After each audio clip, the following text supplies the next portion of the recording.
WIFTV PM. Riis Jackson.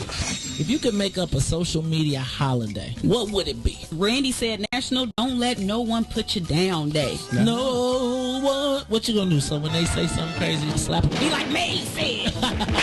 Randy said a Jukathon Day. Man, we about 60 years old. I be done had a heart You gotta attack. get your heart rate up. Okay, not that far. All right, Mario said my favorite one. My friends and I do what we call National Call Off from Work Day. As a business owner, I don't. You don't like that, yeah. I don't like that. Because I'm the boss of this family. We got Marcus Garvey Day from Remy too.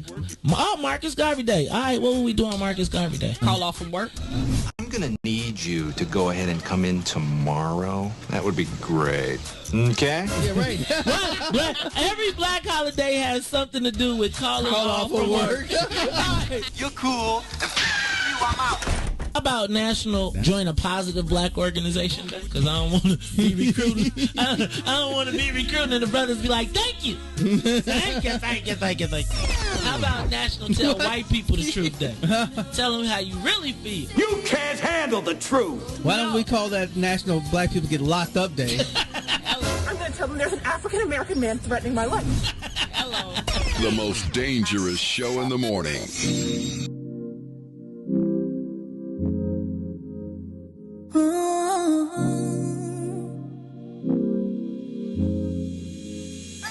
You see me, you see him, my best friend. He hold me down like ankles fighting the waves. Apply to my crime, yeah, I do time. Till I'm with you, I be counting the days. Yeah, ooh, been through so many things, but we always get through. Yeah, ooh, it ain't always perfect, but it's worth it. This is deeper than the surface. If I said I didn't love you, you and I know I've been frontin'. Wiped all my scars away like it was nothing. Took the parts of me I tried to hide to make them something, like it was nothing. Ooh, something about you, baby. Ooh, you know you drive me crazy. Ooh, you give me peace of mind. Ooh, let me tell you why you make it easy. Say, to take it easy. Say, feel so easy. Say, easy to love. Take it easy, say, feel so weak, say, easy to love. I never thought that I would give it to you, but now I don't think it's the time, I won't do it. I think it's cause the way you talk to me, know how to say it WIFTV PM. Uh-oh, what's in it for the black people? You are listening to the most dangerous show. This is What's in It for the Black People Radio. Riis Jackson. Riis Jackson, the most vociferous advocate for black people in the world. For Ruthie Moore, for Ty Stroger, I am the host of the Riis Jackson Show, asking every single day, what's in it for the black people? And if you don't like it, you can still tell them Maze said, Mayor Lightfoot, man, we ain't accepting that. We ain't accepting that. Let's go. Yeah. Let's get down to business and go ahead and address the facts, man. Lightfoot seems more lesbian than black. Rahm Emanuel's another case, he was just as tired. 50 closed schools left much to be desired. Police had Anjanette naked on that body cam. They suppressed the footage so it couldn't touch a lot of hands. Reminds me of that 16 shots in that cover-up. Both of them similar, so I went and dug it up. George Floyd killed, a lot of riots happened in the town. Southside burned and they wouldn't let them bridges down. Grandmother sick, need a prescription and plus a couple groceries. You gon' have to travel just to get it now. COVID-19 out here shutting all the business down. Not enough SBA loans to even give around. So many failed businesses that you could put them in the pile. If you don't survive the pandemic, it's gon' sit you down. We sing, dance, play ball, entertain and crack jokes. Government infested black neighborhoods with crack smoke. System that milked us so bad we got lactose. Still trying to find out what's in it for us black folks. We sing, dance, play ball, entertain and crack jokes. Government infested black neighborhoods with crack smoke. System that milked us so bad we got lactose. Still trying to find out what's in it for us black folks. Shout out to Willie Wilson, hope one day you get to send it. We need some different players in the game to handle business. Too many shady characters like Madigan and Blago. But when you really break it down, it's typical Chicago. City full of gangsters, it's what the land was built on. Same streets with hood legends, DNA get spilled on. Carjackers out here lurking, trying to get they steal on. Looking for a block to put them Hellcat wheels on. Let us give bogus appraisals a red line. Car crackers out here getting minimal fair time. And I'm concealed carry, I stay with the pipe. But Illinois gun laws giving minimal rights. Stay up on the swivel, make sure I'm moving tight.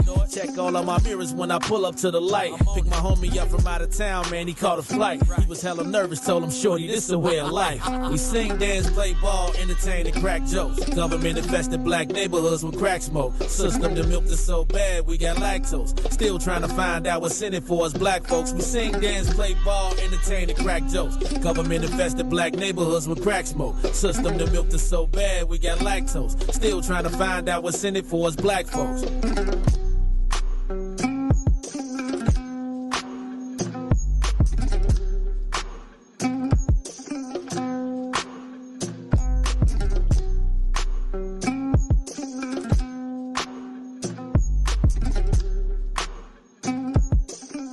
Wake up, Chicago! Wake up, world. This is the Maze Jackson Show. I'm your host, Maze Jackson, here on the Frizzy Day. And back in the building. Back on the map. Back in action. It's Miss Ruthie Moore in the building. What's up, Ruthie? How you feeling the dizzy? Ooh, dang, I can't get no applause, Riis.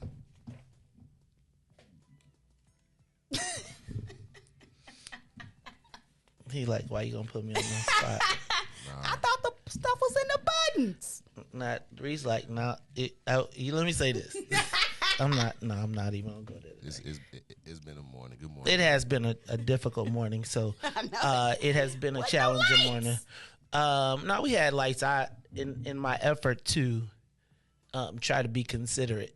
Right. I just thought you was trying to make my childhood memories. I was like, look at that cord running from one building to another to give us electricity. Oh, Maze running power from somewhere. Check it out. I'm gonna be honest with you. I was sitting here in the dark. I was literally sitting here in the dark, and I said to myself, WWRD. What would Riis do? Right? And so I was sitting here in the dark. So let me just back up. He would have called and got an extension on the bill. So it's funny because, in case you don't understand, we started a little bit late this morning because here we, like, every beginning of the winter season, we have like this issue with the heat coming on, and like it was coming on, it was clicking on yesterday. So yesterday the heat wasn't on both here and Obsidian, right? So we started the day here and it was hot. I mean, it was cold. So I locked the studio and I put the heater on, and then I felt bad, but Riis was like a trooper. Riis was like, I'm straight, man. This ain't nothing. Cold. Man, we only 40 degrees in here. I'm straight. He was like, this, I do this in my, he can do this, I can do this on my hand. So I was like, I was in here, door closed, had the heat on. It was cooking in here. Right? End of the day, I come in. End of the day, you know, we bounce out. We go to other place. I talk to the heat man. And the heat man is at Obsidian, and so he says, but I can't really explain it to him because I'm like, excuse me, sir, we got 29, like, and it just turned into this whole thing, and I was like, man, so I just prayed, so I brought a fleece just in case we didn't have heat. So I got here this morning, and the heat was doing the on off, and I wasn't sure if the heat was working or not. So what I was trying to do, so I sat in here, I got down, and I turned on the heat, and I closed the door, and I had the heat cooking. Then I was like, but man, my man Riis done did 2 days in a row, so let me try and go heat up his room too so he could close the door. So I plugged the other heater. First of all, I was going, and it's funny because I was going to say to you, Riis, never plug the space heater into the power outlet. Never. Like, that is like one of my biggest fears, and every time there's a fire, it's always because someone plugged, and it always seems like it's working until it's a big-ass fire. Where you supposed to plug it up at? Into the wall, directly. Oh. You should never, you're not supposed to connect it to an extension cord. You're not supposed to do none of that. Not a surge protector either? No, directly into the wall. And every winter, when you see somebody's house burned down because of a space heater, because they ain't had no heat, it's always because they had 20 things plugged into the thing. So I was looking for the space heater. I go into the studio. I see, Riis, you got the space heater on the table. I'm like, Lord Jesus Christ. So I was all ready to be like, Riis! It was off, though, wasn't it? It was off. Yeah, but you know. The whole point was at some point yesterday, you was running it with all the things connected to the joint, and it could have just popped. I'm not sure. So I was already just be like, on the big bro mode, like Femo. Just so you know, never plug the. So now I'm around here trying to heat your room up. So I plug the other heater in, but I plug it into the wall off that wall because I didn't realize the room is split in half. It's not split in half this way and this way. It's split in half this way and that way. So I'm sitting here, I'm typing. Then all of a sudden, down there go the heat. I'm typing in, all of a sudden, Riis, and it's black in here. Except for all my Apple stuff is loaded up because it's got battery. So I sit here, I do the whole show, I do the whole script, I do it all in the dark. I'm like, I am a true trooper, and I call the building. And then I'm sitting here, and I'm like, Riis gonna walk in here and be like, what, are you helpless? So I actually walked over and I clicked the switch and the lights came on. So I was like, oh. So then I was like, then maybe I could get the internet. I was like, now how would Riis handle this? And I went in, I said, extension cord, right? So I got the extension cord and I found a 50-foot extension cord and I ran it across the building. Then we lit your joint up. Then I'm like, we could run this bad boy off the power off the. Then Jose came and boom, everything is on. And so now it's all back to normal. But if it wouldn't have been for those shows, I would have been sitting outside waiting, like, would somebody come help us? Would somebody come help us? I walked in like, what's all these cords? I thought I was the man, though. You couldn't. Once I got it going, I was MacGyver like a mug. It was lit up here. I was like, hold on, you will not stop me. Then as soon as we was ready to be on army mode, because I'm gonna tell you what I was really gonna do. I was gonna call y'all and say, meet me at Obsidian. Because we got a whole setup there where you could just sit down. You remember how you loaded everything in your dig? So you could have just been like, boop, boop, boop, boop, boop, boop, and we could have been. I was ready, dog. Boop, boop, boop, boop. But anyway, y'all, it is the Maze Jackson Show, and the whole team is back in the building. What's up, everybody? Ruthie Moore is back in the building. She came prepared for no heat. I don't be playing around. I know how you do. Well, I'm in here cooking now. It ain't cooking. Yeah, it's cooking. It's maybe just a slight sizzle. Well, I am glowing, glistening with sweat right now. This might be a little sweat and Vaseline. I thought you was just glowing. No, it's Friday. No, man. Friday, September, don't you? You turn your heat on in September, don't you? I don't play no games. I turn my heat on in August. You do? Let me tell you what. If it is like cold in the summertime. Fam, I'm turning the heat on. What? Like y'all act like we gotta go get some coal. It's switch to the other side and turn it on. Not cold. No, the reason you ain't turning your heat on in the day back in the day, like they didn't have a thermostat that you could just go from hot to cold. Like, help me understand what's I feel like if you got a building, you ain't turning that on. It's every man for theyself till I got to turn it on by the law. So you better get a space heater and plug it directly into the outlet. Wait. That is definitely not socialist of you. Why you got it? Do what it. What you mean socialist? You got it. Do it, man. How you gonna be? How you gonna be a socialist? No, not socialist. Let me back that up. What you trying to say? In the new world order that we live in with universal basic income, I think everybody should be able to get heat regardless of the cost to the landlord. I agree. Good. Okay. Psych. Unless I gotta pay for it. Can I get a heat subsidy? Can I? Why money ain't free? That's why they need to ban the song. Why can't you just give it to me? That's right. That's what your tenants say. He should be free though, low key. Okay. And water, sewer. Well, I don't know about water. Clearly, water is clearly not a human right in Illinois. Straight up. It's just not. It's just not. And don't you pay for what go down the drain and not out the tap? No, you pay for both. Both? One is sewage. One is There's there's the water that goes out of your house that has to be cleaned and processed. And I got to pay for that too, right? That is what the sewer. Metropolitan Water Reclamation does. And I pay when it come out the tap? And you pay for it when it comes out of the tap for consumption and usage. Like Yes. toilet flushing. Like I pay for that too? Toilet flushing. Good God. You don't use them, but that's why some energy conservationists, like if you go to some of the extreme places, they don't flush. They don't flush every time. They flush every 5 times. Like where? Or 3 times. Like the white people that are like environmentally. Oh. They like when you get like that, like there are people who are like, you don't flush after. So, but they do have the toilets where you either push the 1 or the 2 and it gives you the certain amount of water. I can go with that. I ain't know that. I don't know about the. I seen them with the 2 buttons, but I didn't know that. But the reality is, I didn't know what to do. I just push both. No, I'd be like, you doubly wasting the water. 3, huh? You can't come to my house. Yeah, I got one on mine. I got one handle. Now I'm gonna tell you, I stayed at a hotel that, like, when you walk by the bathroom, the toilet started heating up. And then when you sat on it, it did everything for you. Like, you literally just sat on the toilet and got up. Like, they was like, you finished? Luxury. Finished. It talk too? Huh? It talk? I've been the one that talks. But it like I was gonna buy one for the house because it's really kind of crazy, but it's a little startling. I must tell you. The bidet, it was pretty dope though. I was like, what is this? I feel extra fresh. Anyway, y'all, it's the Maze Jackson Show. Maze, Ruthie is in the building. Let's say what's up to DJ Riis the Ruler. DJ Riis the Ruler, how you feeling on the 1s and 2s? Blessed by the best. You already know the rest, and impressed, man. I came in here, was lit up. I thought it was like Christmas in here. I'm telling you, he had everything going. I was impressed, man. And look, and we still hooked up like that, to be honest. You know what I'm saying? We still hooked up running like off a generator power. Y'all hear the generator outside. Look, also never run the generator in the house. He got all the gas, right? Because of gas, carbon monoxide. The carbon monoxide. You been hanging with Deacon Coral? Man, I've been. You been kicking it with Deacon Corals, man.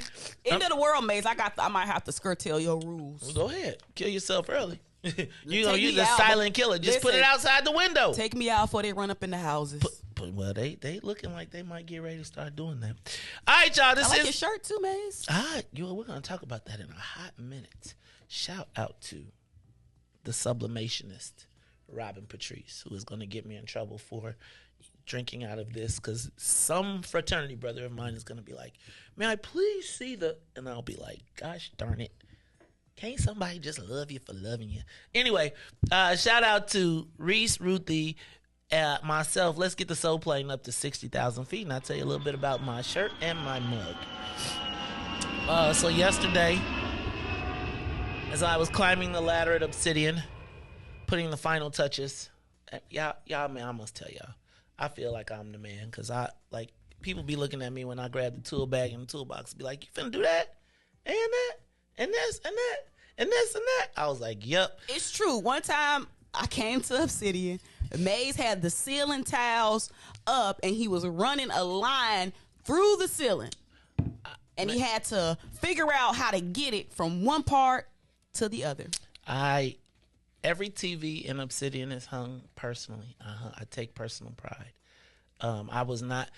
So the interior designer who did all the stuff, like I was like, I could do that. But I really left it to the professionals. And I got to tell you, they did an excellent job. But there's some things I just be like, I could do this myself.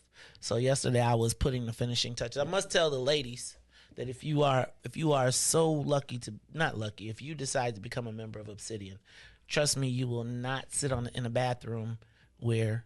Have you ever been to the bathrooms out south and out west, like to the clubs or to the social? Have you ever been in one though? Like, I went to a bathroom one time where the pipes were not connected. Like, you ran the water in the sink and the water would go straight down into a bucket.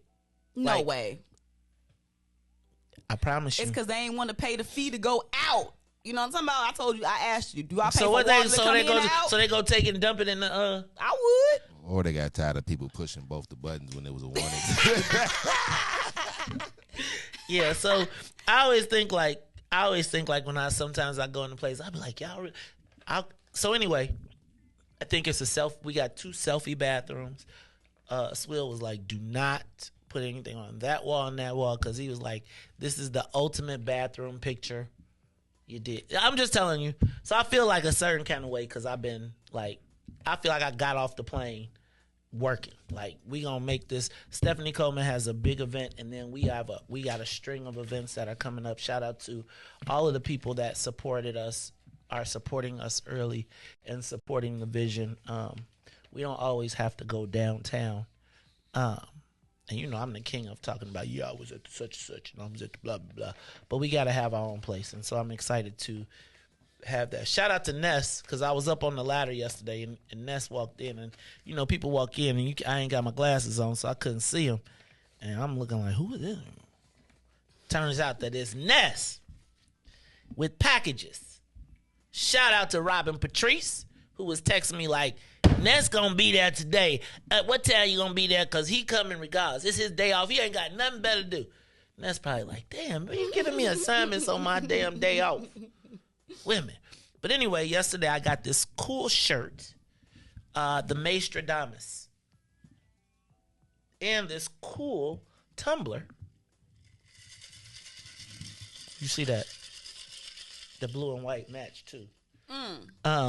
From Robin Patrice. Now y'all got to go to robinpatrice.com and get your specialty gifts, get your smell goods. She really snapping on these shirts and jackets and stuff. So y'all need to go ahead and hit up for Christmas and take care of your loved ones. We gonna have us a Black Christmas bazaar or something like that.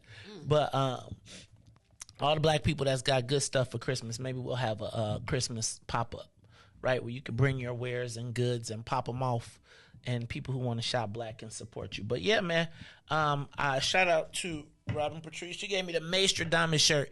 Let me see the thing to say. It's okay to say Black. Quote me next time. Oh, you a smart ass, huh? You was in my head. Then it say, Maze been said, Maze, hashtag, I don't know what that one said. I can't read it upside down. Maze said it first, BP1. I really like the one that's Maze said it first. I'm going to have to start using Maze said it first. That's going to be what I'm going to do. Anyway, shout out to Robert Patrice. I'm super proud. See the crystal ball? The Maestradamus. Woody doo doo woody. You gotta give me some theme music when I say it's the Maze. Woody doo doo doo doo doo doo. You know, like is it that the Twilight Zone? Right? Think it is. The Maestradamus. When he come out, you gotta hit me with the Twilight Zone. Anyway, y'all, it's the Maze Jackson Show. Maze, Riis, and Ruthie. We're gonna get to some of these headlines plus the social media question of the day when we come back right after these messages. The Maze Jackson Show. We'll be back after this break. Maze Jackson. Tune in to the Maze Jackson Show every day, Monday through Friday from 6 to 9 a.m., where you can catch us on YouTube, Twitter, Twitch, and Facebook Live. Plus, from 6:30 to 8, you can get us on WBGX 1570 a.m. That's right, it's the Maze Jackson Show, where every single day we ask the question, what's in it for the Black people? And if you don't like it, you can still tell them, Maze said. We out of here. Peace. And now, traffic and weather. Yo, who said devotion had to be sad? Yo, check this out. The Lord is my shepherd, I want. He's making me to lie down in green pastures. He leading me beside the still waters. He restored my soul. God's gonna turn it around. Come all the way with me. Good morning. What's in it for the Black People Media family? The time is now 6:35 a.m. I'm Riis the Ruler with your Chicagoland area traffic and weather report. As we head over to the Kennedy, O'Hare to the Loop will be 25 minutes outbound to O'Hare will be 20. On the Edens from Deerfield to the Exchange and back will be 28 minutes, while the Eisenhower is 30 minutes Thorndale to the Loop 26 minutes back out to Thorndale. On the Stevenson, it's 30 minutes in both directions, while the Bishop Ford is 35 minutes from I-80 to the Dan Ryan, 30 minutes to I-80. The Dan Ryan is 17 minutes to the Loop, 13 minutes to 95th, while DuSable Drive is locked in at 8 minutes in all directions. The weather today, it is currently 39 degrees. Today will be a high of 51 with a low of 35. Happy Friday is Riis the Ruler on the Maze Jackson Show. To the grave, from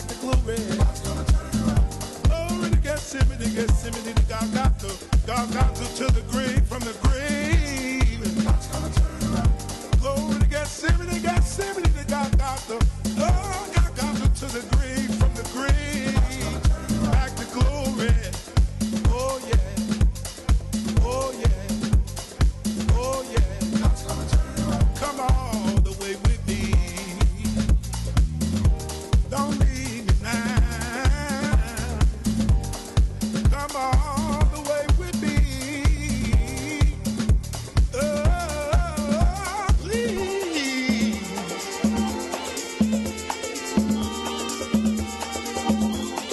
God's gonna turn it around.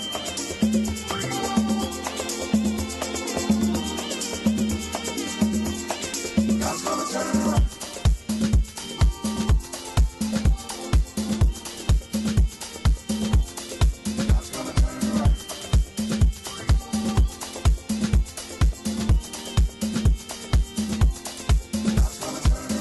You are listening to the Maze Jackson Show. I'm your host, Maze Jackson. Got my man, DJ Riis the Ruler and Ruthie Moore in the building. Hey, y'all, it is time for a few of these headlines. Let me get something through real quick. Dag, right, Riis, like, let me get this right. See, I hit the button, too.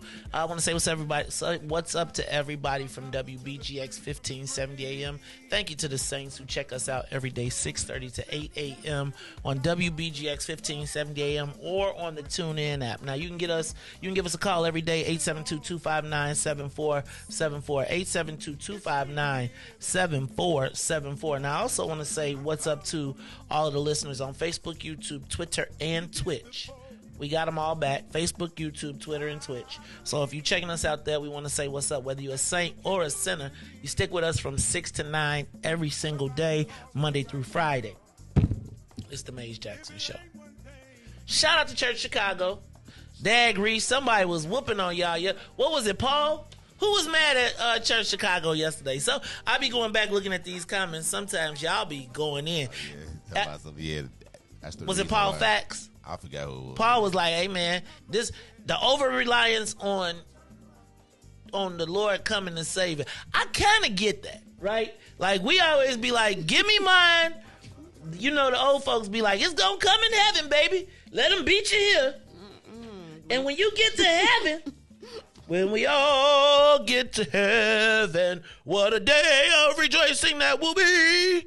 Amen. When we all see Jesus, we'll sing and shout the victory. Is that white Jesus you Not singing? everybody gonna be happy when they see When he find out he black, when we all see black Jesus. Oh my gosh, he has dreadlocks? Could we remix it? Like when I go to the white church from now on, when they sing, when we all get to heaven, what a day of rejoicing that will be. When we all see black Jesus. Mace, still my favorite remix you did of a gospel song was when you was like, I want to be ready when the white man comes. I'm telling you, I got some Maze Jackson greatest hits. We could probably run through some of them. I want to remix all the church songs that I knew growing up and make them black. Because I used to sing. I'm just going to tell you, I know I've said this before, but the songs, like when you hear them at the white church and you hear them at the black church, they be so different. They be so different. And God help you if you go to a Catholic church. You know what's so I didn't know what contemporary was, like contemporary gospel. I had no idea until I said, is this a black song? But then I learned that black gospel people be taking the white people songs and turning them black. Yeah, every song. I had no idea. Well, so it's funny because then they have like, there's the songs that the white people write and it's the songs that the black people write. the black people songs in church be like, swing low, sweet chariot, coming for to carry me home. Swing low, sweet chariot. All odds be like, get us to heaven so we can get up out this joint. White people be like, that's a vestige of slavery. I agree. And the white people be like, oh, victory in Jesus. They be like war songs. Maze, you are right about that. I'm telling you. Like, white Christianity is aggressive. They be like, go get it. Kill them. Murder. Death. The black people be singing, Lord gon' come save me from these fields. One day I'ma get mines when I get to glory. All of them ain't like that, man. Name a victorious black spiritual. I got one. I'm on the battlefield for my Lord. That's white people's. No! That's white people. If it's a fight, you think they was letting some Negroes talk about being on the battlefield back in the day? You really are just blowing my mind. No, think about it. When you sing, it's the same thing. Okay, I'm not gonna go here, but this is the same thing about slavery and choice. It's the same thing as when we say slavery wasn't a choice, and Patrick Henry says, "Give me liberty or give me death. Mm-hmm. Let me be free or kill me." Mm-hmm. Just like when T'Challa, what's his name, said, "Bury me with my ancestors." He had a choice. The people who got on the boat jumped off. They was like, I'm not going. Now, it's not a good choice. Well, depends on how you look at it. Now, I just need for you to understand. White people use the Bible, the cross, to subjugate people. No, you think about a missionary. Think about the songs, and the songs there's the Negro spirituals. Yes. And then there's gospel hymns. Agreed. But there are also freedom songs. We shall overcome. We shall overcome. We shall overcome. You know, the closest I come to black contemporary is the Fifth Jubilee Singers. That's about the most proper black gospel I want to hear. I don't know who that is. The Fifth Jubilee Singers. You might like it because you grew up in the singing with. I like white people in the gospel church. Southern airs. What's that? The Jackson Southern air. It's like all the black groups, like the old man be. Yep. Lord, I'm gonna save you from My family had a singing group. See, it's called the Marshallettes. Did they wear tuxedos when they sang? I'm telling you, that church circuit, Yolanda Adams get more money out of she get not Jay-Z money, but Yolanda Adams get like. I like Yolanda Adams. I bet you do. A lot of people. That's why she get that. She be hitting the churches like, you a mega church? You about to pay this mega money. Like, I did not know gospel singers got like $25,000, $50,000, $60,000, $70,000 for performances and all types of writers and no, Yolanda Adams could be like $100,000. Yeah, right. Okay. Yolanda, this battle was not yours. It's the Lord's. Adams. $100,000. That's the only song I know that she got. That $100,000. Them church people be like, that pastor put the banquet up. It's on. Anyway, yes, but Negro spirituals are about working in the field and the Lord going. It's like sneaky songs too. They be sneaky like, go down low so we can sneak on out. Go low, Moses. Follow the drinking gourd. Moses. What's that? About the North Star. Oh, no. It's exactly what you're talking about. It's a freedom song. So you can escape, follow the drinking gourd because it looks, the North Star if you want to escape. I didn't know that, but go. Right, but like go down Moses by the river. It's like our joints be cold for sneak out or Lord, you gonna save me when I get to heaven because I'm tired of this cracker riding my back. Cracker as in whip cracker. Okay? No letters need. I don't want to offend the descendants of former slave owners. Please, I do not want a letter. Why are y'all laughing? That is a category. Descendants of former slave owners. They gonna send you a letter. Yeah, J.P. Morgan Chase is one. Shoot, whoever that lady was talking to Lucretia. Oh yeah, the reparations lady. I'm just telling you. Right. Y'all be Maestradamus. That's why I'm quitting. To keep telling you. I'm like, y'all go, look. Yes. You gotta stop saying you quitting. I'm done. You're retooling. No, I am quitting. No. You're I'm not quitting. Yeah, You're retooling. No, I think you all are definitely underestimating me when I tell you I am quitting. Go get that bag, man. I am going, hey man, my life right now is outgoing. It needs to be incoming. No. And especially after I saw that toilet, I'm like, and y'all, hold on. Is toilets like this in the world? And y'all, no, I'm out. Holler back. I'll be in my bathroom. Man, Charlie, all I need is a bathroom and a kitchen. If I had a house that had an expansive bathroom and an expansive kitchen, y'all can do whatever else y'all want. I need a bathroom where I could chill out in. Like where I could get off the toilet and read my book in the bathroom. Like with a couch on it? I was in a bathroom with a couch in it, just a few. That's a lot of ladies' bathrooms. No, I'm talking about a home bathroom. No way. They had a couch in a home bathroom? First of all, yes. They not only did they have a couch in the home bathroom, they had a separate shower with no doors where the all the water could spray. It was the biggest shower I ever saw, and even as big as it was, it never splashed outside of the thing. No walls. None.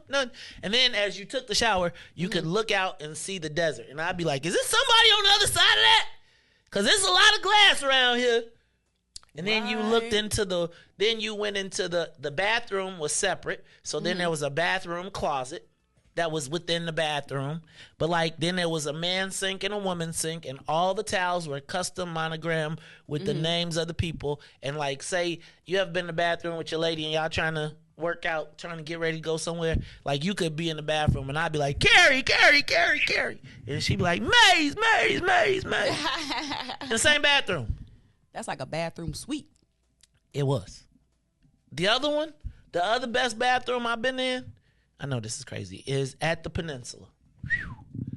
Lordy Jesus. When I was you could watch TV in the tub. Like they got a TV in the tub. Like on you 2, 5, 7 with your fingers. Wet, bubbles, bubble bath, the whole I was like, I gotta take a bubble bath and watch TV. That's cool. Man. And y'all want me to stay be mad. Psh, please. I have a question. Holler. Do men take baths? No. Except when you asked got a bath. before. Well, that's like, how you talking about you watch TV? When I got a bath. Now when I was now hold on. I don't take baths. But when I'm Nino Brown and I got to be king, when it's a king of the world bath, now I tell you, I messed up because the hotel at Hotel Zaza, we had a bathtub this time that was, gotta say, about 3 of these tables. Oh. And I did not get in it. It's gonna take an hour to fill it up. I'm telling you. But I could have filled it up, left out, went downstairs, had something come back. I did not. I missed it. And because, see, the problem with the bathrooms nowadays is your cousin can't, it's like you got to worry about your cousin. Because that's like a king of the world bathroom where you got to be like, you got to be in the bathtub. For a man to be in the bathtub, I feel like it's got to be a cigar somewhere around. Like, it's got to be a cigar somewhere around.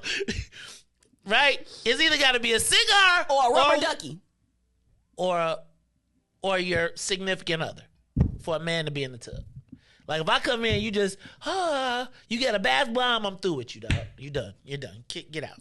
What?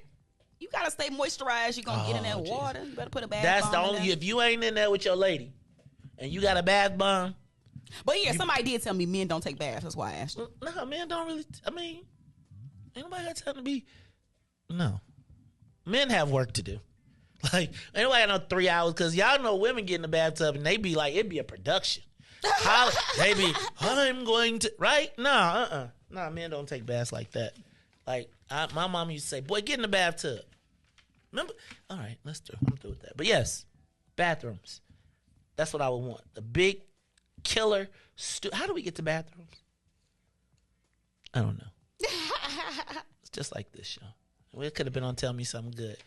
what's the best bathroom you've ever been to? Do y'all remember on Seinfeld when they did the app that had the best bathrooms in the city? I have never seen an episode of Seinfeld. Okay. Do you ever watch Larry David? Yes. Okay. So Seinfeld is Larry David with no cursing. Oh. You know how Larry David is about nothing? That's a good one, Mace. That show is about nothing. Mm-hmm. It's like all the things that people do. Do you ever watch Larry David? Okay, so Seinfeld is Larry David and Jerry Seinfeld wrote Seinfeld. That's how Larry David got the show.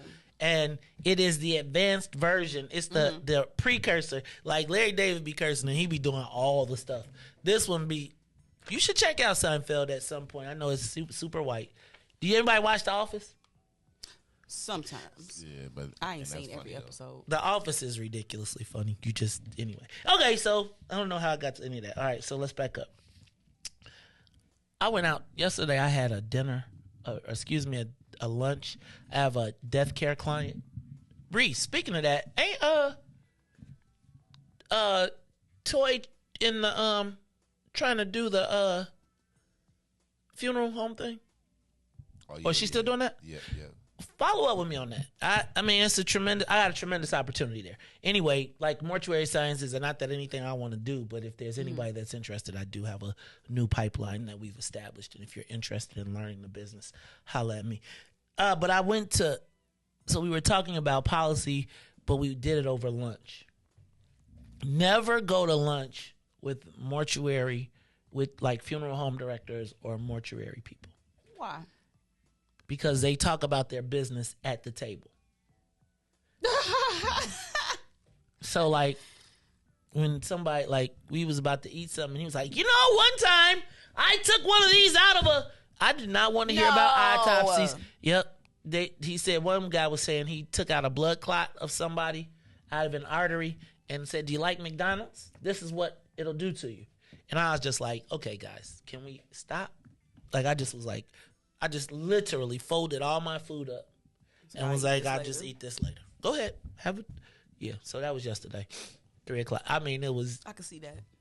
They was telling me about, I ain't even tell you, but yeah. Anyway, the one question that I asked, and this is something we all need to be thinking about, we need to be thinking about the fact that, well, they were discussing the difference between black and white funerals and timing and the length of time between the funeral and what can happen to the body if you don't. Mm-hmm. And how the longer we wait, the harder. Man, it was just a crazy conversation. So anyway, I learned a lot yesterday, but I definitely will not be having lunch with them again. All right. Safety Act changes happened yesterday. They said they weren't going to change anything. I think they did a pretrial release, which is bail. They didn't reform it. They just tightened up the language on it. How crazy is this? What's the girl? What's the Lauren Underwood? Mm-hmm. Has moved into House leadership already. Think about the gravity of this. The black woman from Naperville, who's only been elected twice, has now ascended to House Democratic leadership after 4 years. We have an outgoing congressman and a current congressman who are not. But she is the total package for what the Democratic Party wants to be. She black. She won amongst the white people. She came in at a time when public health was being threatened. So she's a public health professional, being a nurse. So, she all about women's rights, pro-abortion. So she is the total package. And people love Lauren Underwood. That's really deep. But she came in at a good time. She is another Chance the Rapper cousin. Yep. She's another cousin who grew up in the suburbs. I grew up in the suburbs. So there's the cousins that grew up in Bolingbrook. Then there's the cousins that grew up in Naperville. Then there's the ones that grew up in Glen Ellen. Right? So it's like cousins, no doubt. Mm-hmm. Family, welcome to the barbecue. Want a plate? But I don't eat meat anymore. Bam! Is that chicken fried? Have any quinoa? Ah! Joe, quinoa. You went to film. Quinoa's actually good, though. I ain't gonna stop. First of all, I just learned that was not called quinona. I was like, can I get some quinona, please? People be looking around like they bring me back chicken. I'm like, I'd like to try the quinona. They'd be like, this what you talk about? Quinoa. And the crazy part is, people be talking about quinoa. I be talking, I be acting like, yeah, man, quinoa. You know about that. Can I get some of that quinona right there? Anyway, okay, parking ban. Y'all know about the parking ban? Only 242 people out of 2 million got whopped yesterday. Only? You think they should know by now? I think it's a Chicago tradition, and I think every year people complain about it. I got one time because I forgot. I think they do a much better job now, though, of reminding people. I feel like there was a time when it was like they wanted to catch you. Yes. Now it's like, right. Get you right. You talking about the no parking when snow is 2 inches? Yes. Oh, I hate that. I hate it too because it really changes the parking dynamic in our neighborhood. I live on the main street, and so it's like my son was like, for theyself, right? Woo, my son was hot yesterday when I was like, you can't park there. He pulled right up in front. Like, why not? It ain't from the snow yet. It is from December to March, or December to March. It's December to March. December 1 to March 1, you cannot park on a main thoroughfare overnight. So that if it snows, they can get the plows out and clean. Oh, the overnight parking ban. Yeah. So the overnight parking ban and the no parking when snow was 2 inches, those two total different signs, That's the ain't same they? sign. Same sign? Yep. Okay. You cannot park overnight or when snow is 2 inches. How come I really be feeling like that just really being like more decent neighborhoods sometimes?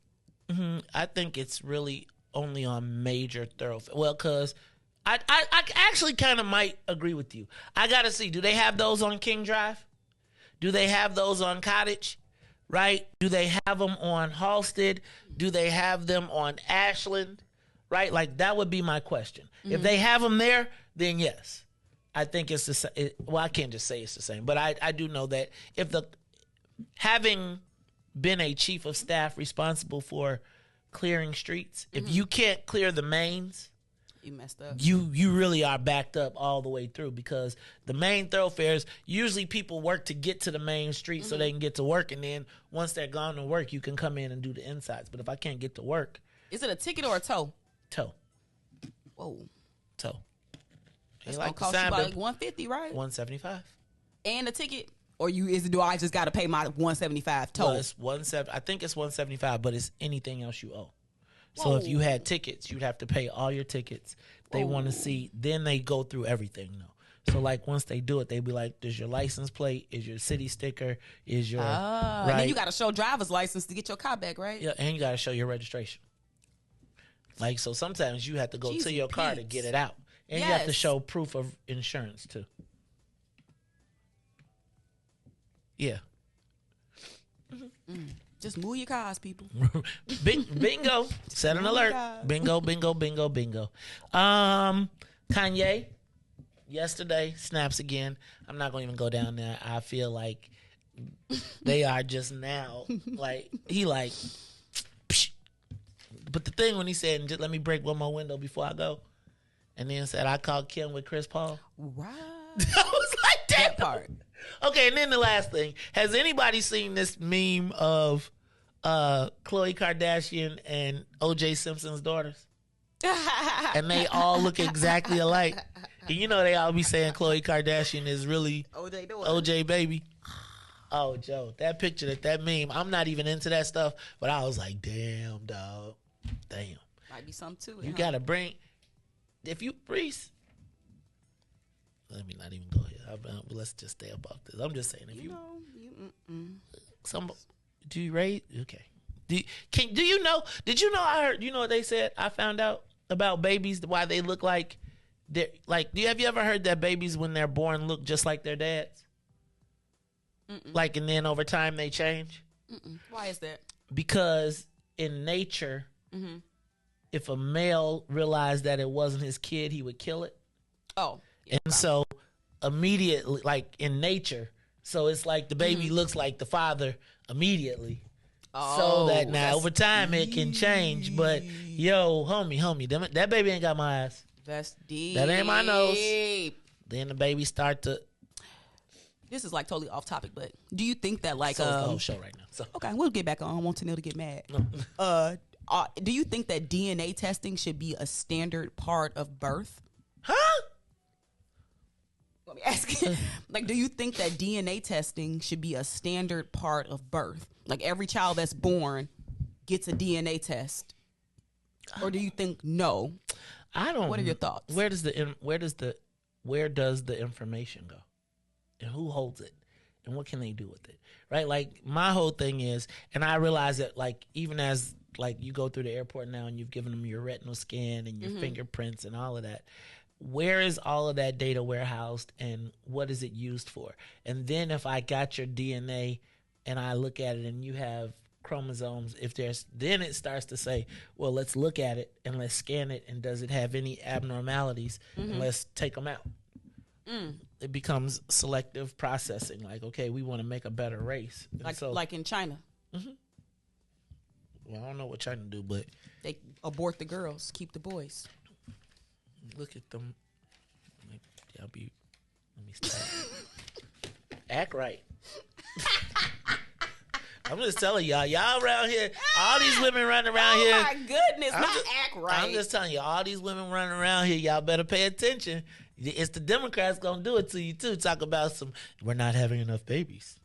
Y'all gonna be handmade? We know handmaids. Send me to the gulag. All right, y'all. Let me see what else I got on this. It's funny now, right, Maze? It is. I would be like, Ruthie! You gonna be like Kizzy gonna be like when they was taking the gulag. Oh, speaking of Brittany Griner, I don't even want to laugh. Okay.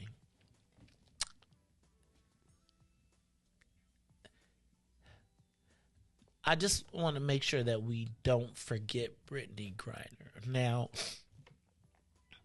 I do think that somewhere in the space, she attempted to exercise a level of privilege and was once again reminded that no matter what level you reach in this world, still OJ. And I cannot imagine what she is going through, and I just feel for her and her family. I also would like to just remind people who have not watched Locked Up Abroad, and I only had to watch one to know. You don't make the rules internationally. And even if you think you're right, because you think you got a right to carry cartridges because you in someone else's space, she played a risky game. She did. And I just hope that for someone there is a lesson. I was thinking like It's a lesson. All right. What's the lesson? That during war times, as an American, stay in America. The bag would have still been there, Brittany. But if we got because we all knew we was about to head toward a little some with Russia. But if I know they was paying her millions of dollars to come over there and play. But you might need to stay. You might need to stay at home. Listen to the FBI travel warnings. Especially if you know you need your cartridges. I'm not laughing at Brittany. No, it's a very tragic situation. But you know what? I do think that when she get out, because she got 8 years left. Has it been 2 years yet? No, it's been one. Just one? Yes. But I feel like she gonna be good. She gonna have a documentary. She gonna get all these interviews. That's not good. Like, that's post-traumatic syndrome. Like, I gotta be clear. There is nothing that makes it worthwhile? I don't know. 10 years and you get to get out and be straight? Because clearly she ain't think she was good if she had to go over to Russia during a dang on near wartime to get the bag for playing basketball. So she secured her future all right. She got to make it out. You don't think she going to make it out the gulag? I'm not saying she not. I'm saying they ain't going to hurt Brittany Griner. They might not give her enough food because I feel like her caloric intake is probably more than those other people's. Riis, what's worth 10 years in the joint? What you got to get on the back end for it to be worth it? Because she ain't playing the ball no more. That's done. The league is over. And them documentaries and them stories, you going to get a one-time payout. 2 times, they'll pay you $100,000 for the interview. You might get... She'll get more than that. No. She going to get more than that. Nah, man, they going to bless her with a job and everything, man. Was she going to comment on sports? She going to do something. She going to be straight, man. She's going... Y'all but are... for 10 years... 10 years, y'all, there's no straight after the 10 years. But go ahead, tell me what you got to get to be... What has to be on the back end to make 10 years worth for you? Probably like at least a quarter. To make you say you straight. At least $250,000. That's not happening. That's not happening. I'm just saying, like, I got you. What it is. I got you. At least $1 million a year. Like if I had that on the back end, like, yeah, I go sit down for 10. Sit down for 10. Mm-hmm. Yeah. Now, I ain't trying to work in the gulag or nothing. I mean, you don't get to set the terms, fam. Why can't I set the terms? Ask Brittany. She gonna go on a hunger strike. Okay. Be hungry if you want to in Russia. I don't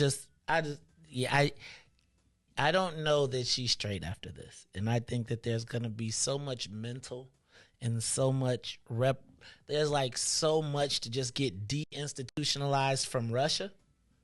I don't know, man. I don't think that there's anything that on the back end is worth being in jail for 10 years. Like, there's not any amount of money for me. There's not any amount of really anything, because I feel like properly done, I could achieve it regardless. I mean, what? No offense, not now. That's crazy. What? You'll be 60. I can see that now. I'm saying even at 30, fam, there would never be 30, a reason. Somebody said you do 10 years and you get out, and I got $100 million waiting I'm gone. I see y'all in 10. $100 million waiting for you when you 40. Send me some books. Put some money on my commissary. Yeah. Send your wife some too. Noodles. Send your wife, nah, fam. No, hell no. Like I feel like if that's the case, hell no. Like I'm living in hell already. Shit, 10 years see, in jail that's for what. 100 million. You gotta sit down right now. So I gotta go. This one of them. We need to do one of these. What is it like? Curiously, because this is what I feel like. I do feel like somewhere in the universe, there is a normalization of prison in the black community. Oh my gosh! What? Yes, so much so. That's why y'all saying call it school. I know somebody that just came home and had a party last weekend. He was going for 10, and he got out, and people was just. It was like they threw a party. It was a fish fry. They had libations. Well, I mean, I would expect that. Okay, I mean, when big, yeah. But I have a man at Obsidian. No, you won't. You gonna take one of my millions for $1 million? I can have a party. Oh yeah, for $1 million you can. Yeah. Because I'm gonna let you have it. I'm gonna for the $1 million. You take it. I'm about to go buy me another one. Y'all have it. Y'all go ahead and do your thing. Yeah. No, so yeah, that's really crazy to me. Like there is no. Yeah, no. No, sir. Like, I feel like whatever I could do, no. All right, let's stop, because we got to take a break. All right, I do got to ask this out loud. Forget what's right here. How much money would it take for you to do 10 years in jail? $10 million. Give me $1 million a year. 365 days. I'm counting the days that's down. That's my minimum. But I got stipulations, though. I need some books in there. Can y'all call me? Can I have some commissary? I don't want to be out working in the Russian prison camp. You don't set the terms. You gotta go. No, you gotta go to straight. You gotta go to the Illinois Department of Correction. Oh, Illinois, you good? It ain't the gulag. I probably got some family in there. Hey, cuz, I'll be straight. But I ain't going to Russia though. I ain't trying to get locked up abroad. No. One of them millions on my book too. On my books too. Yeah. If you had $1 million on your books, probably. But I'm saying, nah, the money is when you get out. I'm gonna pick up a trade. I'm gonna be good. I'm coming out with skills. I'm good, man. Listen, my cousin called me the other day my cousin FaceTimed me the other day from the county. I've been seeing some of them FaceTimes from the county, and it ain't that's not the bomb. That is not the bomb. I'm just saying, though, it ain't that. I seen somebody with a big screen in the like. I seen some people on the internet talk about they had a 60-inch TV in their cell. Talk about we got everything, and then they laid out all of their snacks and all of their commissary and all their food. We balling out. Sometimes I watch YouTube prison cooking shows. Yeah, you see how they turn Wait, their what? bed. Wait, what? How they turn their bed. What you mean? They start a fire underneath their bed, because the bed is iron. So they have a fire with that grease frying that chicken? and they be cooking the food on. Where they get the chicken? From the commissary? Yeah, from it's somebody that work there, so they'll sneak it in. But you know how you got to sneak it in. So listen, that's why you got to cook it. Booty chicken? Ain't no telling. Chicken nuts? Booty chicken. It could have got it anywhere. Booty chicken nuts. Not booty all chicken. that, but yeah, Y'all funny. It's jail, man. They cook it up. Yeah, man. I think, but I'll be good. 10 million is it's a little low. I think Y'all tripping, man. Y'all need to get out soon. 25, listen. 25 million is worth it. And I'm going there singing like Akon. I'm locked up. They won't let me. For real, man. For 10 million, 10 years. Whew. If I could set somebody the stipulations. You don't get to set the stipulations. Well, Chief set the stipulations. No, y'all just gotta Once you in, you got to live by the rules of the. No, rules. you don't. Ruthie, you just tell them, listen, man. Once I get out, I got you. You find that lifer that's in there that's running the joint, because you know it's a lifer that's running the joint. No, straight up. Find that lifer, you tell them, listen, man, I'm doing this little thing after 10 years. I got I'm you. gonna be like, right. I'm going there. Come on in here, let's talk about it. Let's talk about the most of it. Some other people gonna make the most of it. 10 years, I'll be out. Mm-hmm. Okay. It's the Maze Jackson show. Y'all. It's like going to the military. Do your 10, then you get out with your pension. This is the Maze Jackson show. Okay, y'all, I'm just semi-joking, so don't take what I'm saying. She's semi. No. Semi. You know, it's a little truth to this, though, but kind of like doing a little stint in the military. He said one of his attorneys gave the jail hooch. Misinterpreter said one of her attorneys gave her the jail hooch. Jail hooch is terrible. You tasted it before? Yeah. I be seeing them make it on my YouTube prison cooking shows. I think it's terrible. No, actually, no. Because having a grandma that made homemade wine seemed pretty similar. Do you like homemade wine? Depends on who's home. Do they got cats? It's the Maze Jackson show. Let's take a quick break and we'll be back after these messages. I cannot believe they talk about. Hey, Joe, can somebody please call me and tell me I'm not crazy? Like, there is no economic. Is there any? Okay, so would you leave your family to go do something and come back? Yes. Like, not jail, though. But what about like a military service? Would you take a job abroad? Yes. See, it's the same. You call them in jail. Like, you can call them abroad. Write them letters. Yeah, and they can come and visit you. See, Maze, what you talking about, man?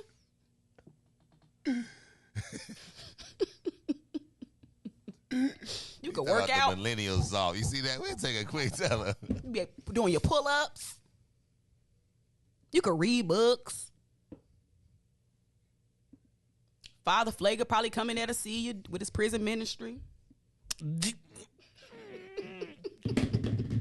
We got some. I gotta pass this one up. We're gonna go to break. I'm done right now. Is there any amount of money? Give us a call, please. Somebody, please help these people. 872-259-7474. Is there any amount of money that you would go to jail for? On the back, and to get on the back end. Now, there is no guarantee that you don't get no fights.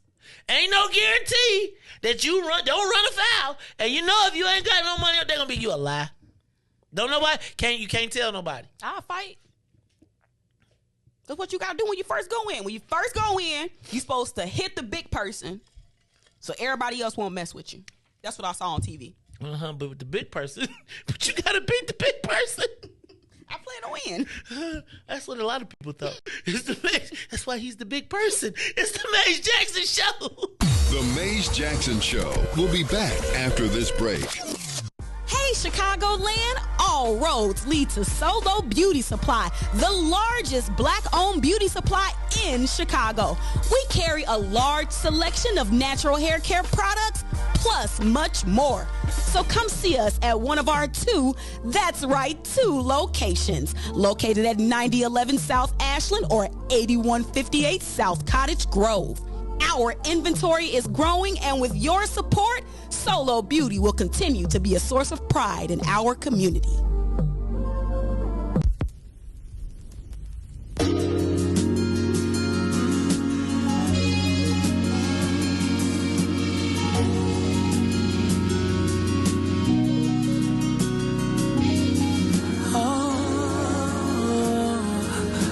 This song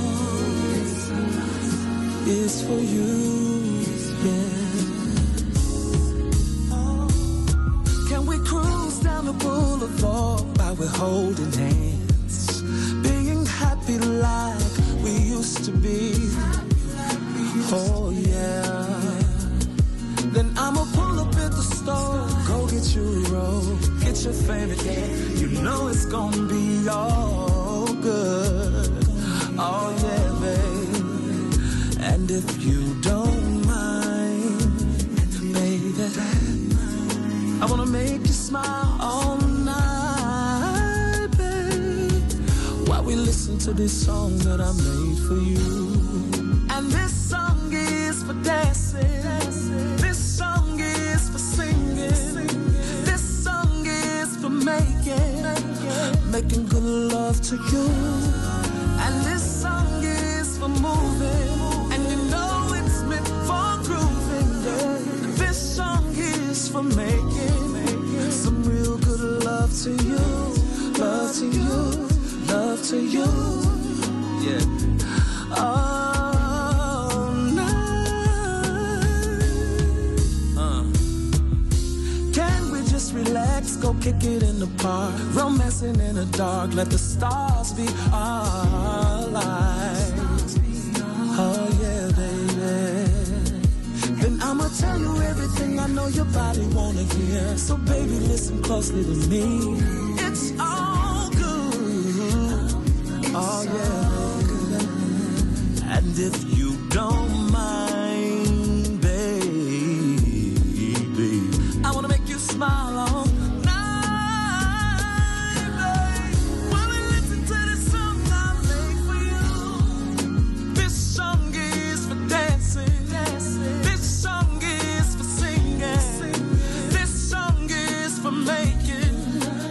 making good love to you.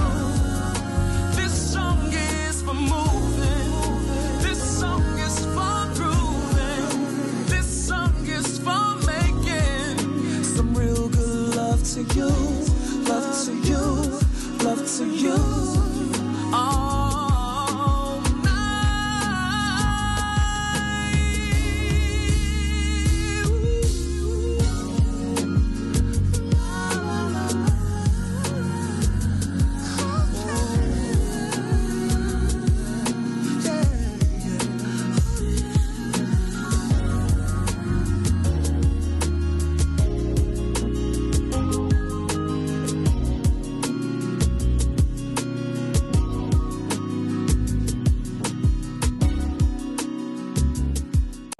The Maze Jackson Show.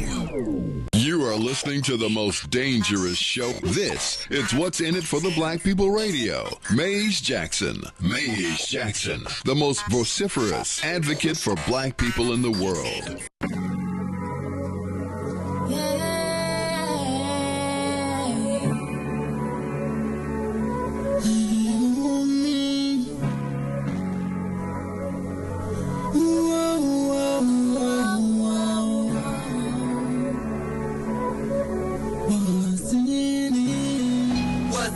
the black people, cause economically we are not equal. Waking up to lies, can't doze no more. I told y'all, yeah, this a dangerous show. Don't go to church if you ain't trying to help us. Don't even try to be around and can't protect us.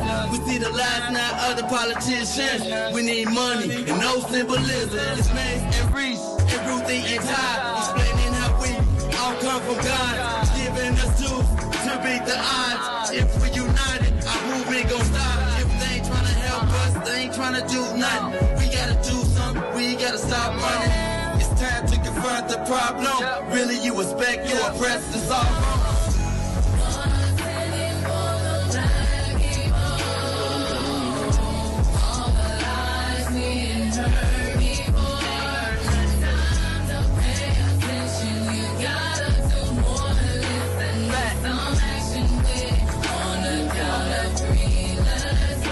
Wake up, Chicago! Wake up, world! This is the Maze Jackson Show. I'm your host, Maze Jackson. Got my girl Ruthie Moore and my man DJ Riis the Ruler, and I'm not even gonna talk about this issue no more because y'all is crazy.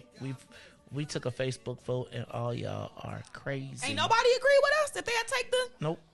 the 20 million for 10 years. Nope. Not right now, Ruth. You know how our audience is. They like, nah, but I bet you in their 20s, man, they would have been gone. Right. TC said, these kids just trying to get attention on a Friday. They would take no parts of prison for no amount of money. So I'm going to read a text from a good friend of mine who I can actually validate. He said, both of my brothers absolutely run the prisons they are in, and you still couldn't pay me enough to go in there. Tell Ruthie and Riis to spend a month in county first and see if they come out with that same thought. That's all it took for me to know I was never going back, and I was plugged. You can tell that on there, but I'm not calling in. That's funny. Riis like, speak for yourself. I know about a month. I think you need to go in. I don't like people telling me what to do, though. So I would have an issue with you. Cause like, I got to get up. And I ain't trying to listen. No, you don't really got to get up. I got to turn my lights out. What? No, they turn the lights out for you. You know how you know. Damn, it's dark. Yeah, they turn the lights out for you. Okay? And then you talk about them flushing toilets because they don't flush every time. Yeah, so you. What if you got a roommate that's got a problem? Then you better hope that it's your time for the flush to come. Yeah. So a month in the county. A month in the county. See, man, it's too many people. That's 10K. I do that easily. I go to the feds. I go to. You talk about a month. I ain't trying to go to county.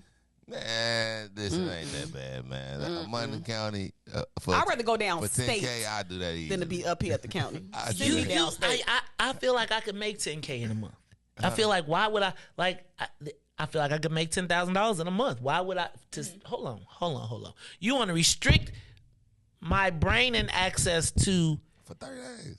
For 30 days, family, I could do 10 stacks in a day. Maybe 28 if it's February. I ain't there yet. I can't listen. But you ain't gonna be there if you doing 30 days in the county. Because he gonna go strategize. Exactly. I got that. And you gonna flip it, right? You know how that works. You gonna flip it, right? Then you gonna flip it. Then 10, 20. How many times does that work out? And you gonna be them niggas like, it didn't work, huh? Then you gonna be back. They're back again, huh? You gonna start this time. This time I'm gonna do it. I'm gonna do it right this time. I'm gonna get the 10. No, because when you get out the first half of your 10 stacks, you're gonna throw a $5,000 party. No. Yes, you are. No. Somebody's supposed to have a party for you. Right. Nobody throw their own welcome home from jail party. Right. I ain't gonna tell you. I flew my friend home in a plane. You did it for him. Yeah, see, that's good. Yeah, but I'm just saying because I was gonna have to drive. I was like, it's 8 hours. How is it 8 hours to get anywhere in Illinois? Right? It's 8 hours there and it's 8 hours back, and it's my birthday too. Famo, let's get this plane real quick. Now let be clear, it wasn't that kind of plane. You need to be like, because it was so funny because I was like, I'm going to get my boy in a plane. So I pull up to the airport, to the private jet terminal, right? And you pull up to the private jet terminal, and it's really an amazing sight to see, right? Because it's like all these corporate jets, like big boys, medium, small, but you like, so you looking at the jets and you feeling all swaggy because you like, I'm finna get on. So I was like, so excuse me, sir, where's my plane? You know, I'm walking up like I'm the man. I'm like, is it that one? Can't be. It's only two of us, so maybe it's that one. Why was it like one of them, a Cessna 4-seater? It was like, and they had to tie it down because when the other jets was coming by, they'd blow it away. Oh, that's okay though, because when my dude, look, we had some McDonald's and we jumped on that plane and we was back in an hour. And I'm gonna say, I just gotta say, I don't know that many black people that got their boy home on a plane. I don't care whether it was a Cessna or whatever. But I'll tell you what, you wouldn't have got me staying. Nope. No, sir. All right. Real quick, I was going to ask the social media question of the day. Reese, go ahead, hit the button. I did the topics already. It's time for the social media question of the day. Are we too hard on the mayor? What?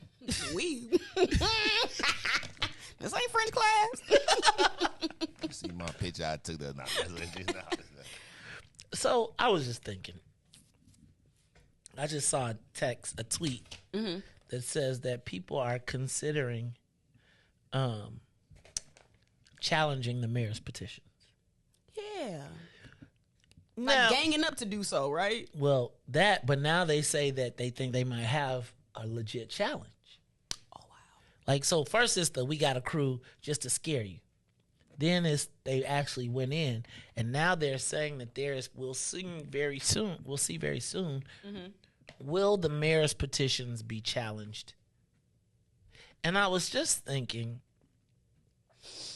I can't imagine anybody challenging Mayor Daley or Emmanuel's petitions. Maybe residency. Reese, what's up? I got a question. So when you challenging someone's signatures, can you explain to like everybody what does that mean for the people that don't understand? Sure. So remember, if you all recall, during the petition, right now we're in the challenge phase of the petition process. So oftentimes, if you've seen go out and you look at petitions, people sign it, but we then compare that signature with your actual voter file. So when you signed up to register to vote, you signed a voter registration card. You put your name, address, phone number, etc. How many times does somebody come up to you and ask you to sign something and you don't want to tell them no, but you write fake information? So you might give them your name, but you'll put a different address because you don't want them to give you mail. Well, what we do is then go through so somebody went through all 40,000 of the mayor's petitions and then checked all of them, because she has to have, out of her 40,000, she has to have 12,500 good ones, like that are actually legit, confirmed to a register. Now, most of the times people don't bother, but they don't bother to challenge the mayor's petitions because they usually have so many it's not worth it. Willie Wilson has so many petitions, out of 60,000 he got 25,000 good. But if you only got 40 and you got a weak operation and then you wait till the last day to file, we think you got something to hide, so we're going to do it. Remember last time Amara turned in like 200 or 300 less sheets than she was supposed to? So let's guess. So Reese, she filed her petitions like 1 to 300, right? And then say she skipped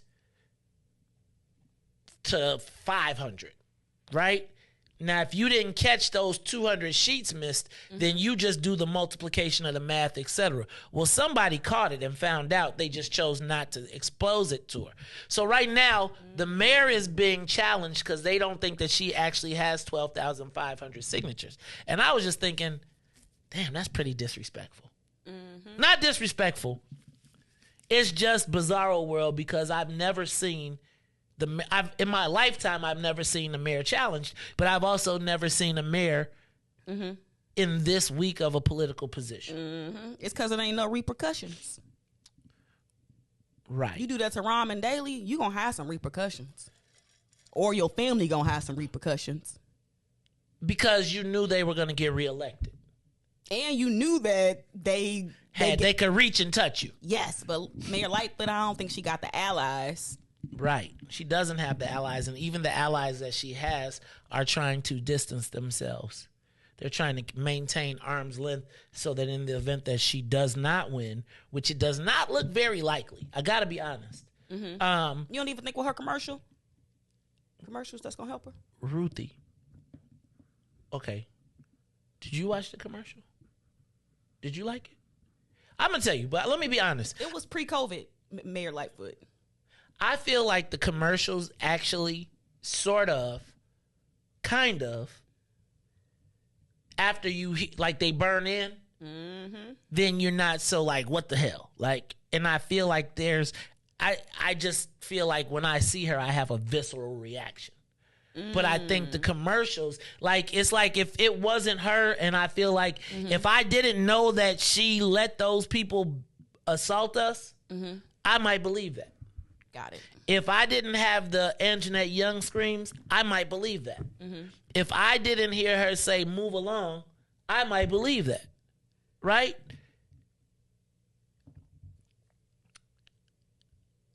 I was thinking, though, and let me say, am I too hard on the mayor? Should I just get over, like, I feel like what happened during the uprisings was unforgivable for me. Now, probably because it cost me. It cost me approximately $120,000 to move my show. Then it cost me another $35,000 a year in salary. Right? And it was all because I was trying to stand up on some black stuff. I don't think you are or were too hard on the mayor, considering what happened. I think absent of your perspective of what happened, people probably like, Mays be going too hard on Mayor Lightfoot. But they don't know what actually happened. And I think from a personal standpoint, nah, you ain't really go hard enough based on what she did to you. So if we going tit for tat, like, I think you went pretty soft considering. I think if somebody come and literally try to take you out, they should get that same treatment. But that's just me being vengeful, which I know is not, not truly the essence of my spirit. But I think that sometimes you do have to, if somebody put their foot on your neck, if you got the opportunity to do the same, I think sometimes you should, because not just because they did it to you, but because you already know their character and how they rocking. So I think them silencing you, censoring you for speaking up for black people should be enough for all black people to stand with you from your position of how you interpret and analyze the mayor. And I feel like sometimes because we are so, like, I feel like if black people ain't mad about what happened to them black people, if black people ain't mad about Anjanette Young because she got $2 million and they don't see that, maybe I need to stop beating the dead horse for other people to only make myself be the enemy. Somebody said, you're the hound that sniffs out danger. How many of the mind-sniffing dogs die, though? Sniffing out minds for everybody else. That's why they use the dog, not the person. Right? And so, like, I keep turning over these bombs or turning over these things or doing and ripping off the scab for somebody who, again, don't necessarily see the value there. Look, y'all, we got to talk to, we got another, you know what, this has been off the chain Friday already. But let's do this. Let's take a quick break because we have 100 black men here and they have their annual toy drive. So I know all the ladies are going to get their tickets. Find out how they can go on Ticket Falcon. I need a man. I'm going to tell you some of the things. One of these days, though, please, Steve Harvey, Kevin Samuels, don't do it to us this morning. Okay, I won't. Let's just talk about 100 black men. They'll be here in a short break. I got my man, Adarius Payton here, chair of the Holiday Toy Drive. He's going to sit in and tell us what you need to do, how you can get some tickets, how you can support the young people. And I want to get one more thing. Who is 100 black men in Chicago? Why 100 black men in Chicago? I think they have been fulfilling a mission for quite a while outside of the bonds of specific fraternities that shall remain unnamed, associations 100 Black Men. I think it's a powerful concept, powerful organization. Not so much political, what we do here, but really just pouring into our young Black men. So I can't wait to talk to 100 Black Men. Shout out to my girl Sharon Troop as well, who always keeps us in the know and is always like, Maze, I just want to make sure you know what the 100 Black Men is doing. And it seems like they're always doing something, whether it's a college fair, whether it's the mentoring of young men. Man, if dude wouldn't have came up in here with that shirt, I probably would have sent my son over there. No, I'm just playing. Anyway, y'all, look, we're going to talk to 100 Black Men about their annual toy drive, and we'll be back after these messages. The Maze Jackson Show will be back after this break. Maze Jackson. Byron, you got a nomination for the vice president of the phone club. Say what? Dang, Byron. Look, Tennille done nominated you for the vice president of the phone club. Riis has seconded. All those in favor of Byron being the vice president of the phone club signify by saying aye. Go once, going twice. And you are now officially the vice president of the phone club. So, Byron, we will be expecting to hear from you regularly. So you and Katie will have an exec board meeting and let us know the rules of engagement on the phone. And Riis is now in your #1 fan club. But you got to remember whose show it is, Byron. Don't forget, because Riis will have you thinking, you know how these millennials will do. I know who paid the bill. I know who paid the bill. Maze Jackson. It's the Maze Jackson Show, where every single day we ask the question, what's in it for the Black people? And if you don't like it, you can still tell them. Maze said, we out of here.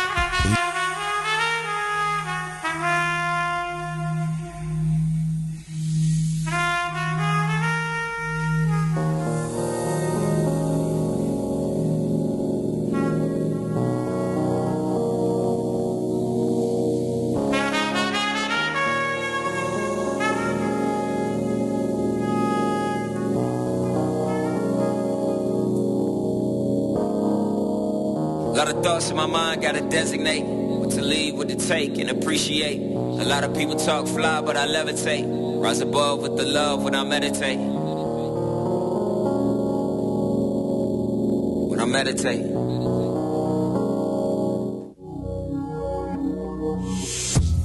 I roll with God cause he never late. My sundial and denial up in Ben Franks. On the road, let's travel with a full tank. Revolutionary overture, that's too saint. I mean, that's too son. I mean, that's two saints. Like Peter Paul, me and you could be the new saints. Let me paint a new picture on the 16. Woolly haired black man with divine genes. Yeah, I be rapping, but these 16's art. Cathartic, therapeutic, really who needs charts?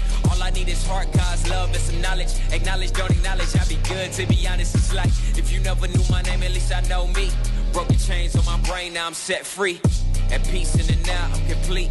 Cause all I ever had to do is just be. Just be.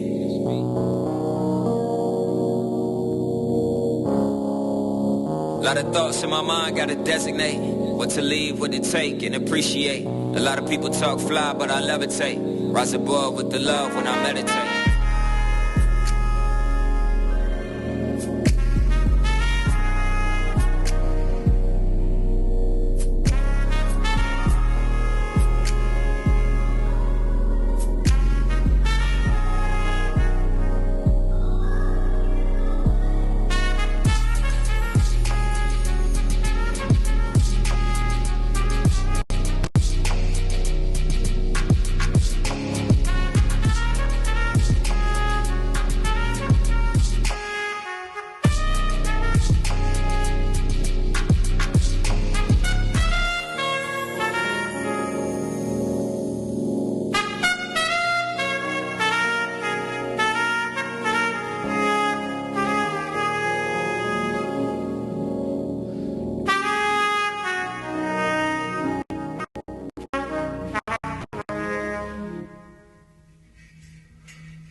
Why money ain't free? Why can't you just give it to me? I don't wanna work for nobody. I'd rather keep doing me.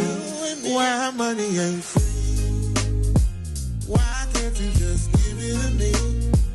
I don't wanna work for nobody. I'd rather keep doing me. Why money ain't free? Wake up in the morning with the frown on my face, 'cause I know it's another day that I gotta face now. For people I don't wanna see, working at a job that I don't wanna be, breaking my back to the bone with nothing to show.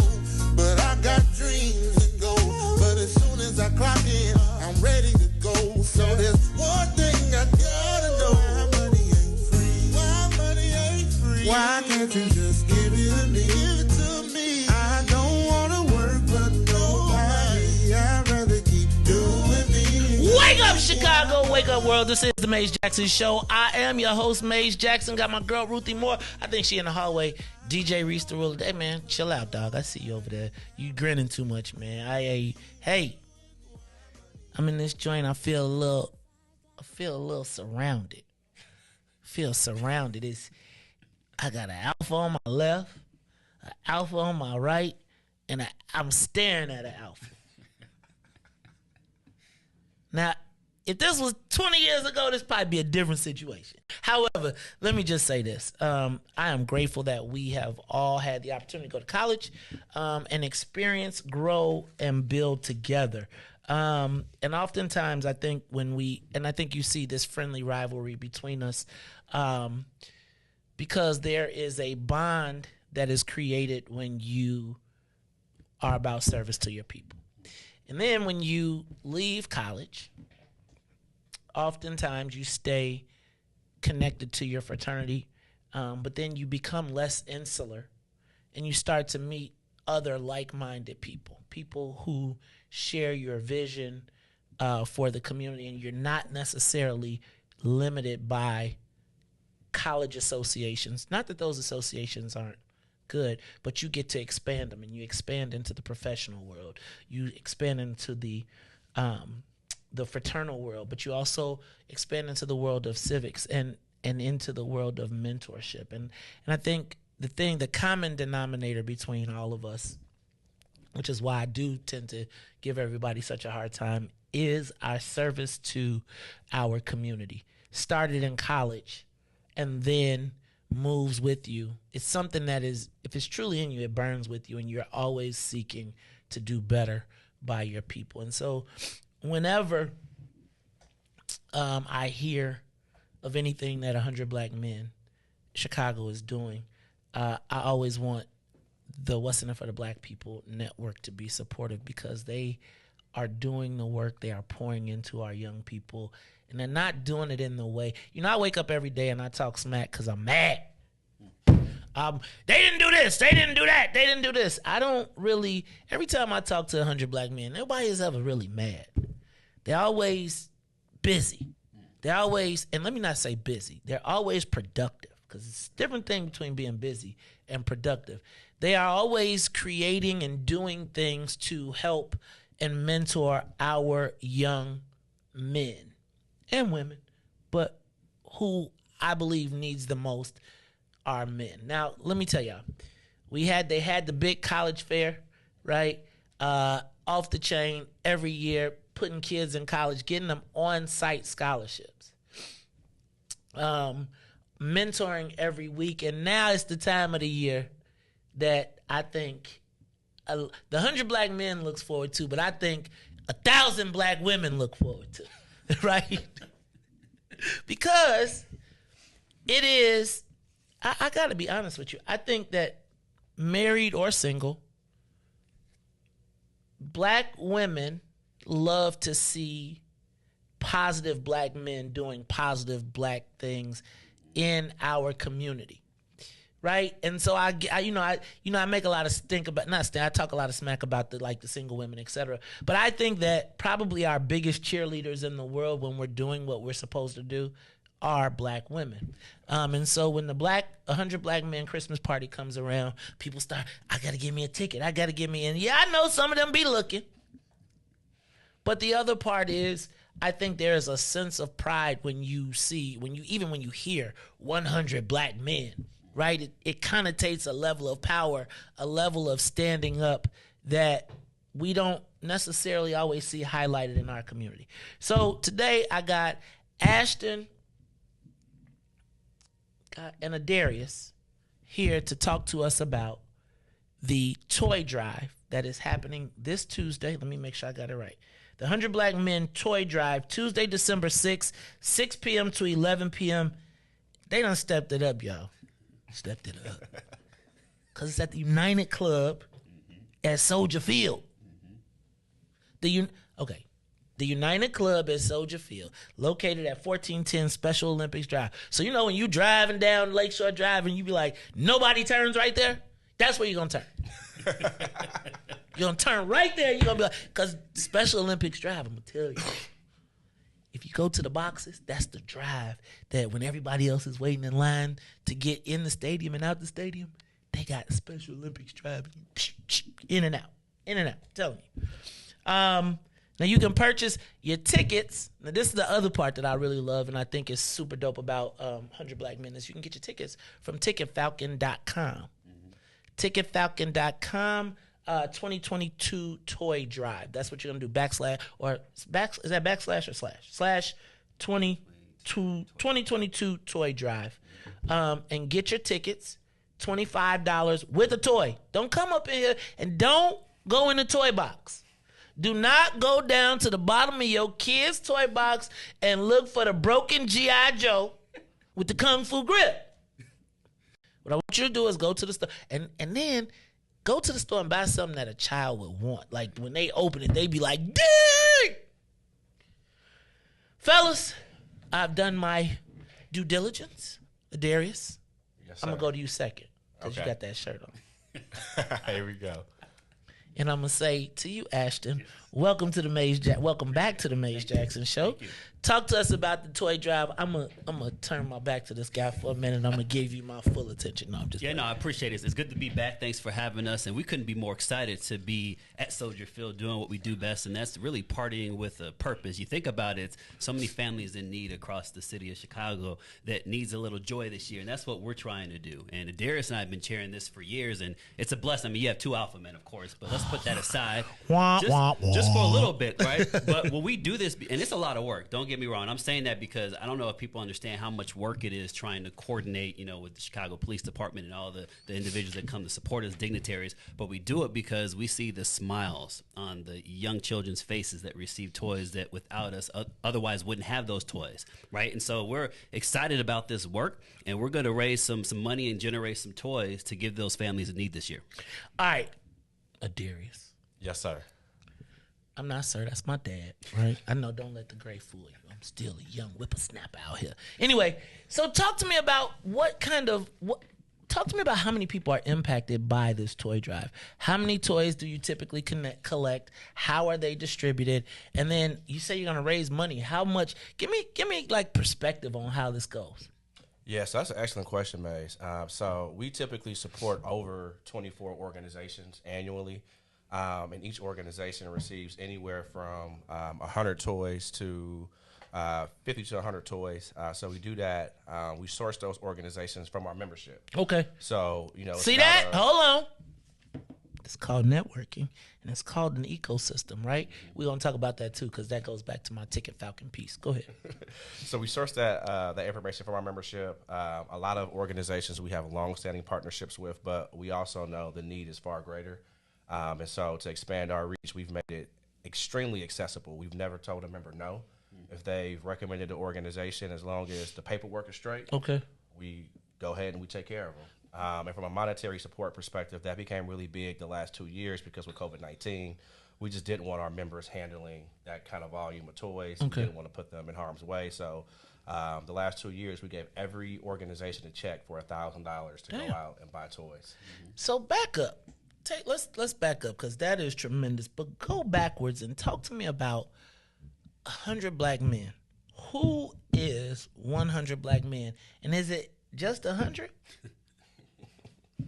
We get that question a lot. So Okay, I mean, like, dang, do somebody got to die for a brother to get in? Do they get kicked out? What you got to do? I mean, I know. Let me just tell y'all. I just want y'all to know I applied. I was not good enough to be 100 black men. So I just said I'll be one black man standing over here with a radio show. No.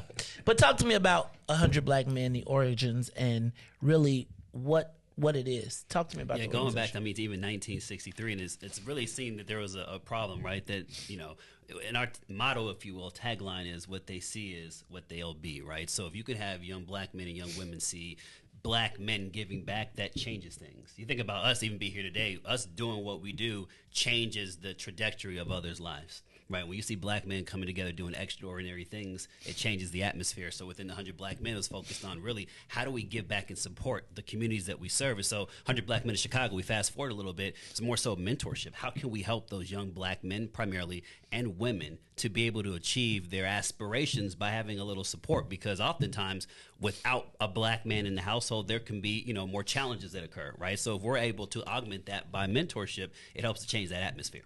Bam, I got a question because it seems, and in the activists, and so I call what we do here Wakanda, right? Like, it's Wakanda is a good and a bad thing. It's what we hope can be, but it is an imaginary place. And one of the things, but I think a lot of black activists, and I'm gonna use the word activist broadly, people who are somewhat conscious, they tend to, there seems to be in our community an overemphasis on returning citizens or fixing kind of older problems. I often, we're all members of fraternities, and I often hear in the activist space that we are the problem. Right? Like, it's y'all bourgeois Negroes, it's y'all that have separated yourselves from us. And I almost feel like the idea of manhood among black people does not necessarily always revolve around being a solid provider and making sure that you produce positive offspring that go out to do better things for our community. How do we bring those two worlds together? Because I'll be honest with you, I feel like the state spends more time on violence prevention, returning citizens, and we never really hear a lot about black positive organizations that are not social service organizations, that are run by black folks that have achieved a modicum of some level of success and have decided that instead of going and hiding their light under a bushel, they're going to let it shine. They're going to go out and do it. How do we bring those two together? Yeah, I think you bring up a good point. And I talk about, you know, activism in the 21st century kind of evolving from a social services model to a social equity and justice model. And I think a lot of kind of what you're getting at, it starts with dialogue, right? People have preconceived notions. They see the letters, they see the, you know, college alumni shirts, and they see us, you know, out in the community, and they go, well, I can't really connect with them because that's not my shared experience. If you black, your experience is pretty consistent in a lot of spaces, right? So it starts with dialogue, and I think it starts with shifting the narrative, which is why we support people like you. We support, you know, your show because you are making sure the full narrative is being heard. You're not filtering it. You embrace divergent opinions, which a lot of people do not do. They get in their echo chamber, they get in silos, they don't want to hear the other side. Now, I ain't saying go crazy. Right. But, you got a job, man. I mean, let me back up because I think there's this thing, right, that the activist world does, which is they hold people to these crazy ass standards. Like, everybody has some level of, everybody cannot walk in a job and be like, all the crackers go down. Excuse me, I don't want to mess y'all up. But right, like, some of us have different roles in the place, and the role is for you to get to the place so you can make a difference when you're there. I would give you an example of, now, which one owns Ticket Falcon? I do. Right? So Ticket Falcon is an alternative ticketing process to some of the other services, whether it's Eventbrite, whether it's Ticketmaster, etc. It is a black-owned ticketing service, right? Where does it get the opportunity to ticket Soldier Field, if not a network of black men who got together and said, let's put it together. And I just think sometimes in this space where we're trying to figure it out, we separate our best from each other. Yeah. So everybody goes off, and so the best ex-offender, the best guys who have the best tools for ex-offenders don't talk to 100 black men, when the reality is there should be some sort of connection, because the reality is we trying to get these kids. Right, exactly. Right? And it's not... I feel like before I get up out of this space, because I got to go make my money, I want for us to restore our ecosystem so that positive black men that have gone to actual college, not looking down on the people that went to the other college, because think about the dynamic in our community when you add, depending on who you ask, did you go to college? Mm-hmm. You say, where'd you go? University of Illinois. ILL. INI. There it is. And you can say to somebody else, did you go to college? And they said, yeah, I was at Stateville. Lived 2 blocks from each other. And part of what has to happen is we have to fold all these organizations back in and start saying we're all the collective we. It's not them over there, because probably the people that you do the most benefit for are the people that's probably criticizing from somewhere else. Mm-hmm. Let's get back to this party. Talk to me about the party. Talk to me about what's going on. What should I expect when I come there? Do I got to wear a tux? How does this thing work, man? Well, we want to say, look nice. We're going to have a lot of great people having an awesome time there. But, it's a party with purpose. So come, after 5 attire, come dressed to impress. But, we're going to have a nice sizable amount of people there. We're going to have Simone Green. Hey, live. Right? We're bringing her as our entertainment, DJ John Young. Oh, wait. See, look, he said DJ Young. Say DJ Lil John. Look, you trying to be proper. DJ John Young. No, DJ Lil John. What's up? Come on, man. What else you got? DJ Just One. So we're going to have, and we've done this over the last several years, we have old school versus the new school, right? So we're going to bring a good mix of music to get people up and dancing. And I want to add this. We're going to have a dance floor. Right? We're not going to be on the carpet at Soldier Field United Club. We're going to have a dance floor so the women and the men can get up and have a good time. Now, look, man. I'm going to just tell y'all. Fellas, get your A game. Get your A game. And if you're not 100 black men, get your A+ game, because they going to be stunned, right? Now, I'm just saying, man. Look, my frat brother be like, yes, the 100 is, he be like, I be like, damn, dog, okay. He be like, yes, the 100 is making a move this evening, and we will be. We live in a space and a time right now where everything is come as you are, do your thing, just show up, right? There are times when we can see the best of us, right? Mm-hmm. And I think this is one of those events, right? Where fellas, bring your lady, or if you don't bring your lady, come looking good. Put yourself together. It's not a diss. It's not, man, I don't think that they would turn anybody away. But I would say step up. Step your game up. Come out and let's do it. We don't always have to play the race to the bottom, right? And I'm not suggesting that it is. I'm suggesting that as we come together for this cause to help our children, let's do it in a way, shape, and fashion that allows us to celebrate the best of our youth and the best of us and have a good time. One of the things I will tell you at the 100 Black Men, it's not like the typical gala where you got to go sit and you got to be all tight and you can't, and everybody's got their suit buttoned all tight so that they got to suck it in because it's their old tuxedo from last year and they ate just a little bit much. This is a get down humdinger of a party, right? People talk about it all year. I'm sure people are buying outfits right now. Right. So look, tell the people one more good time, how can they come? It's this Tuesday, right? It is the 100 Black Men Toy Drive Party with the Purpose. Simone Green, live performance. You know Simone, she getting down.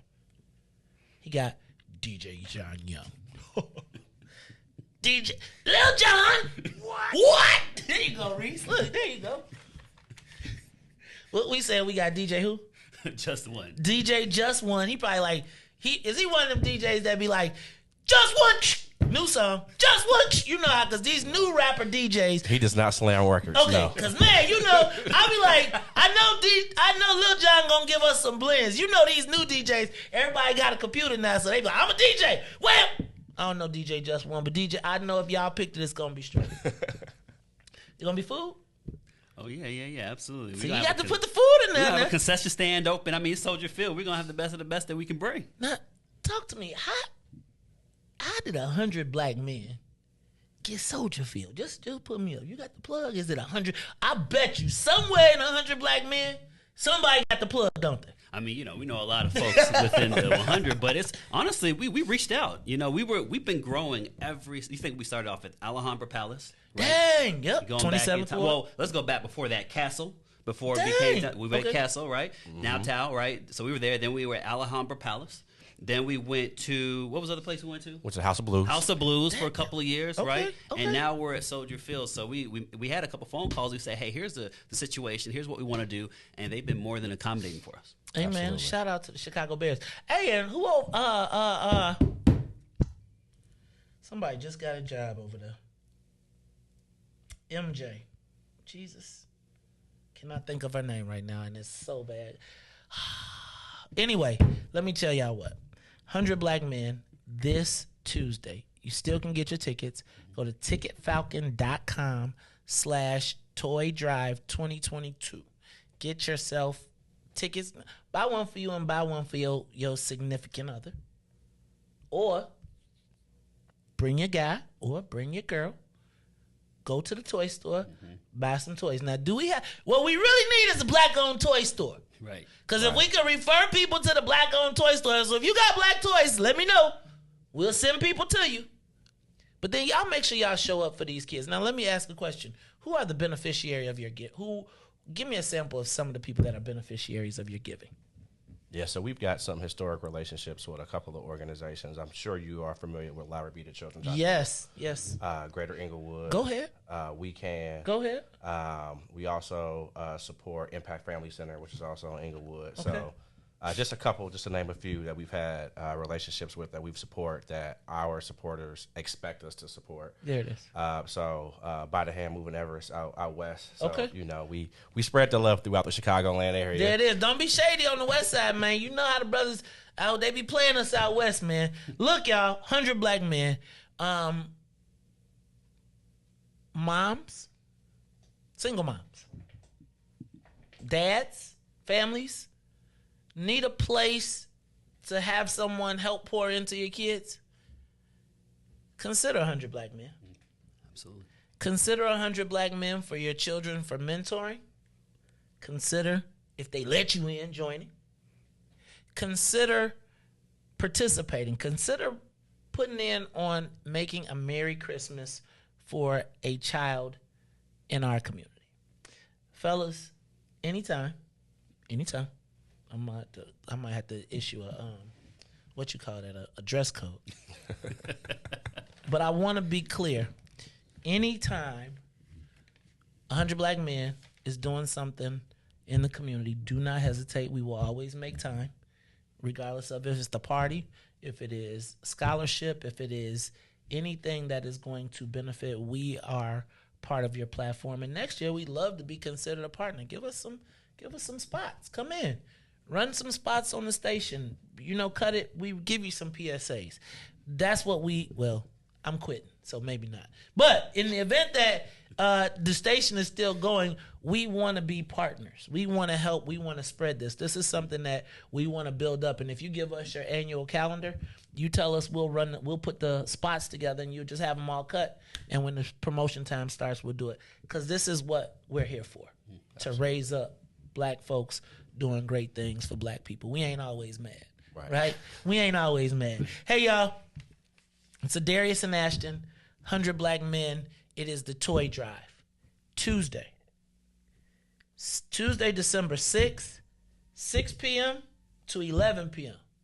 Damn, I'm going to be late to work, Riis. Bring your time. Be ready for a good time, because 100 Black Men, like when my boy KG say the 100. He don't say 100 Black Men. He Like, the 100 is going like, y'all be like, dang, y'all moving like the mob or something? Positive. Because I do think that one of the things that, this is the last thing, somewhere in the space, man, how do we get out of, and this we got to have a different conversation on a different day, but I really do wonder, where do we show our young men a broader cross-section of who we are? Right? Like, and I really feel like somewhere in this space, there has to be a space for 100 black men, Tyrone Muhammad, Aklevis, all of these groups to intersect, right? Where our brothers who went to the other college don't see you as the ops, but see you as a resource, right? And conversely, you see them as a resource. And just like when it's time to connect the dots and y'all get on the phone, and I bet the 100 can probably solve most of their problems within the 100. Oh, for sure. Right? Like, within the 100, if anybody's got an issue, probably within that 100, somebody's got an answer. Sure. Whether it's corporate, whether it's grassroots, whether it's streets, etc. Yep. That ecosystem needs to be replicated. And it should not exist by itself. And I'm not suggesting that it does, because obviously all of the organizations that you already reach in your tentacles reach. But guys, it's like the brothers they got it. They get it, right? And it's more than 100 of them. But we've got to connect the dots. They found a process that works. They ain't trying to be everything, right? They ain't political. They're about mentoring our people. And do you want to see your child, your young man, become a banker? Pass out the loans? Be the decision maker? Then we got to connect the dots to the people that did, and we can't alienate anybody. We got to figure out what the connection is. Guys, I love what you're doing. I'm super proud of you. And you know, y'all got to be doing something for you to be able to sit here with that shirt on next to me this whole time. You see, I put my Sigma mug in his shot, right? So that the whole time he had. No. Anyway, y'all. And now I just think the last part is, because a lot of times people get misinterpretations about fraternal organizations, specifically in the conscious world, right? And they be like, y'all just gangs in college and blah, blah, blah. No, family. What you see here is the result of being poured into and understanding a commitment to service at a very early age and understanding the impacts. And sometimes when we're undergrads, we may not always get it all the way. And there's a lot of different things that are going around. There's machismo, there's women, there's just a whole trying to figure out who you are in the space separate. But I think what you look at is not where it starts, but the outcomes. And I gotta bet that probably every mom would be happy to have the success that some of these brothers have had, right? And so do you want to give your child the opportunity? Sometimes you may not have even seen it. You may not know it.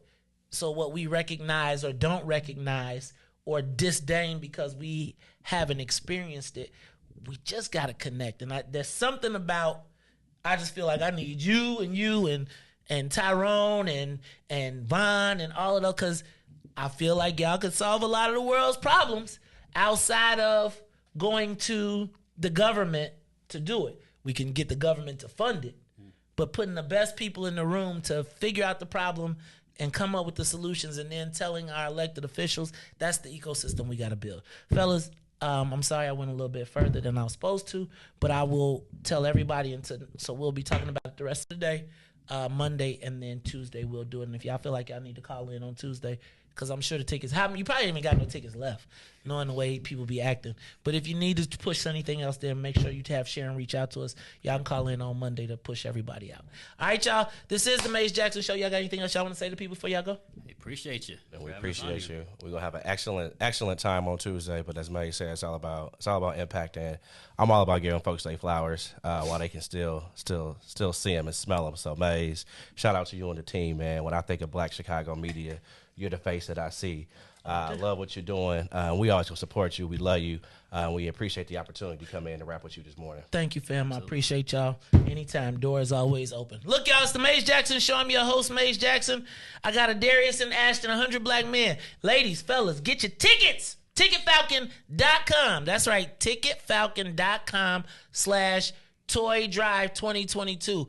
I want to see them numbers jump. It's the Maze Jackson Show. We'll be back after these messages. The Maze Jackson Show. We'll be back after this break. Today, the Biden administration is releasing what it calls a new strategy to fight domestic terrorism. Following a 100-day review, federal officials are now laying out a new plan hoping to deter, detect, and prosecute domestic terror. They went to the Capitol waving their flags and looking for smoke. He was out there looking for justice. They was over there looking for votes. Ashley Babbitt was with him and told all the people that nothing could stop us. She climbed through the Capitol window, breaching security, and called a shot, bro.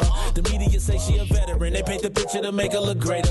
But she disrespected the same country that she served. That makes her a traitor. They was fighting police, resisting arrest. On God, I couldn't believe it. I guess blue lives only tend to really matter when it's convenient. Hey, these are the times we witness in history, all because they didn't get a victory. United States is so contradictory. We get equal rights, that's a mystery. Politicians, they more like magicians. You know they got tricks up their sleeve.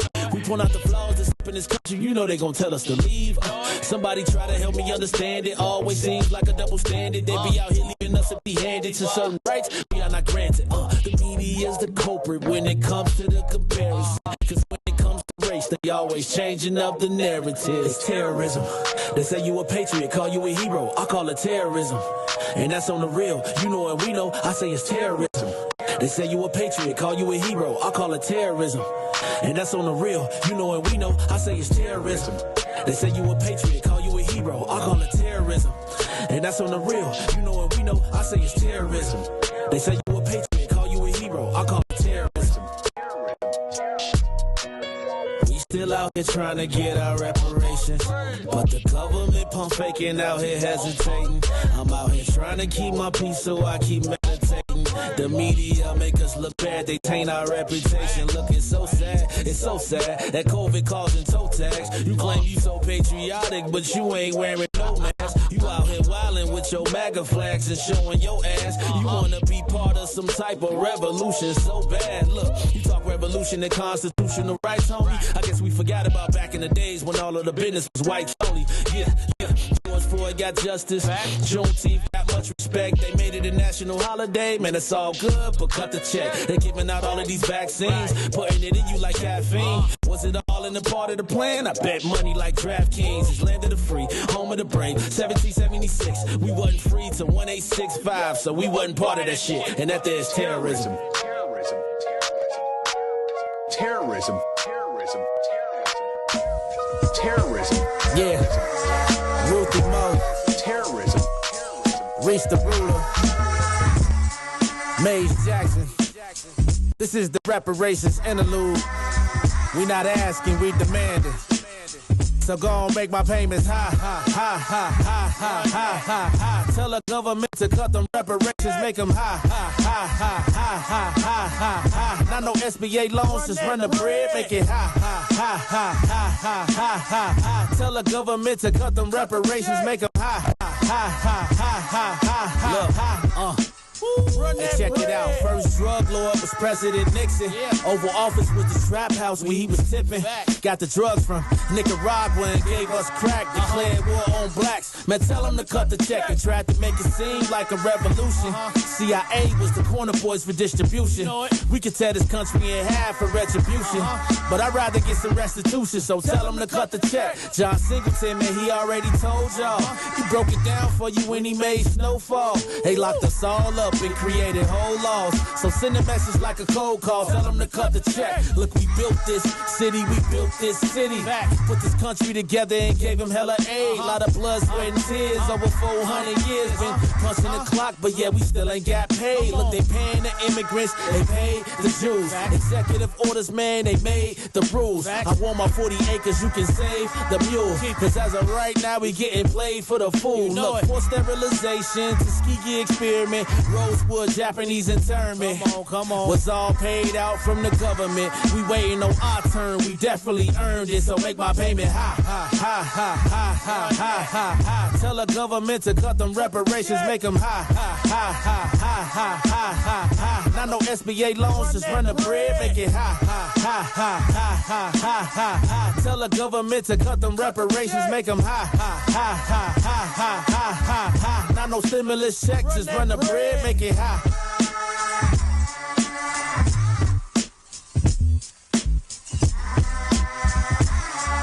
Yeah, Ruthie Mo, Riis the ruler, Maze Jackson. This is the reparations interlude. We not asking, we demanding.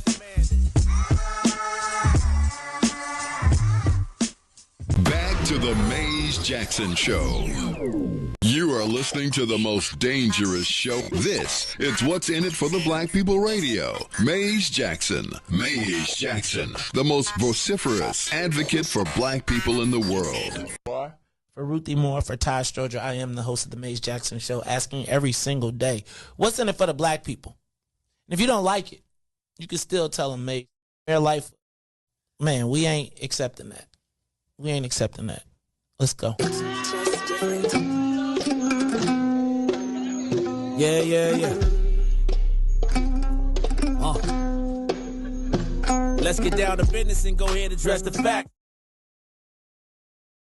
Rahm Emanuel's another case. He was just as tired. 50 closed schools left much to be desired. Police had Anjanette naked on that body cam. They suppressed the footage so it couldn't touch a lot of hands. Reminds me of that 16 shots in that cover up. Both of them similar, so I went and dug it up. George Floyd killed, a lot of riots happened in the town. Southside burned and they wouldn't let them bridges down. Grandmother sick, need a prescription and plus a couple groceries. You gon' have to travel just to get it now. COVID-19 out here shutting all the business down. Not enough SBA loans to even give around. So many failed businesses that you could put them in the pile. If you don't survive the pandemic, it's gonna sit you down. We sing, dance, play ball, entertain, and crack jokes. Government infested black neighborhoods with crack smoke. System that milked us so bad, we got lactose. Still trying to find out what's in it for us black folks. We sing, dance, play ball, entertain, and crack jokes. Government infested black neighborhoods with crack smoke. System that milked us so bad, we got lactose. Still trying to find out what's in it for us black folks. Shout out to Willie Wilson, hope one day you get to send it.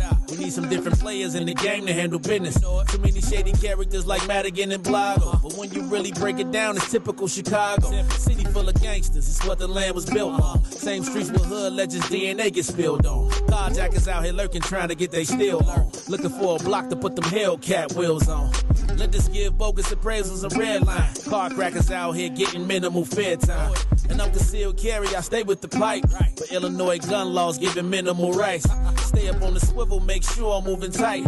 Check all of my mirrors when I pull up to the light. Pick my homie up from out of town, man, he caught a flight. He was hella nervous, told him, shorty, this a way of life. We sing, dance, play ball, entertain, and crack jokes. Government infested black neighborhoods with crack smoke. System that milked us so bad, we got lactose. Still trying to find out what's in it for us black folks. We sing, dance, play ball, entertain, and crack jokes. Government infested black neighborhoods with crack smoke. System that milked us so bad, we got lactose. Still trying to find out what's in it for us black folks.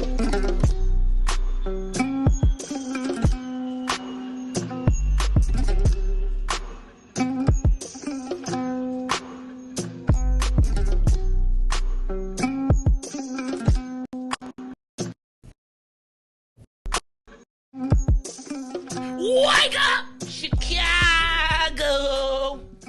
Wake up, world. This is the Maze Jackson Show. I'm your host, Maze Jackson. Those brothers were, in spite of the fact that they were alphas. Pretty good guys. They was first, Maze. Dang. No, they were not first. They were not. Ruthie, please don't. They were not first. Okay. Have you heard of Sigma Pi Phi?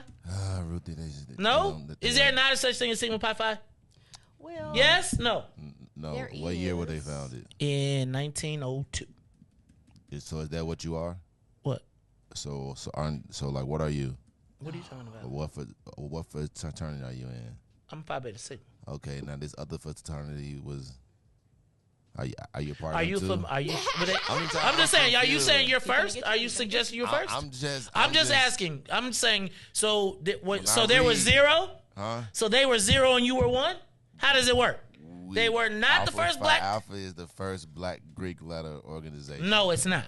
It might be the first black Greek fraternity, but it is not. But it ain't the first black Greek letter organization. Stop. Fraternity. Okay, I'll give you that. Of the Divine Nine.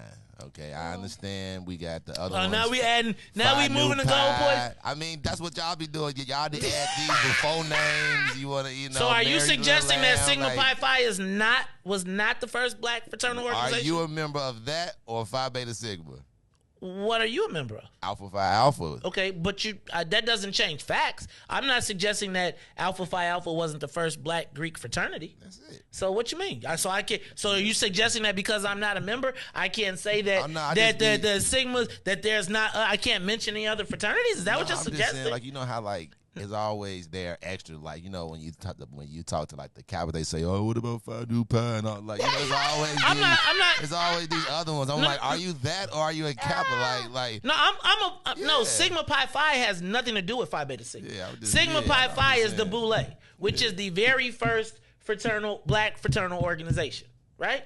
It's just facts. It's not conjecture. It's like it ain't no specifics. If you say black Greek letter organizations, I think the difference though is the collegiate aspect versus the professional aspect. There you go. You are right about that one. No. That is the one that made you are right. But in 1906, some great men came together and paved the way for the next 8. You know what I'm saying? You know, for the next 8. They made a way. Okay. Anyway. I was actually reading, so I'm not tripping. I don't care.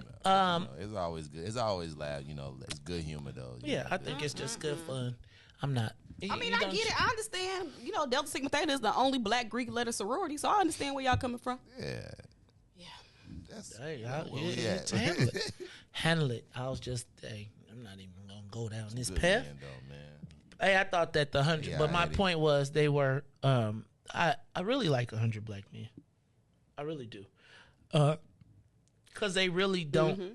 What? I like how they let young people have leadership roles. I think that's so dope. Yeah, I do too. So shout out to 100 black men. Shout out to Sharon Troop too. Sharon always. There's a lot of publicists out in the world that kind of skip over us. And Sharon is always trying to make sure that we're included in everything. And she goes out of her way for myself and Carrie all the time when other people try to go around us. So I got to say thank you to Sharon Troop. Thank you to 100 Black Men. We'll see you guys on Tuesday. I don't know what. Somebody got dropped from the line in the comments. Somebody got dropped from the line in the comments. Why y'all make a big deal of a Greek fraternity? Who cares, people? That's somebody that got dropped. Oh yeah, it usually is the people. They didn't get dropped. They chose. That's right. That's right. They wanted to be and they didn't get picked. Yep. And they don't care about them. Look, man. It's like, now we can come and talk about anything like that. It do be, and be on somebody's line. Get out of here, man. Please.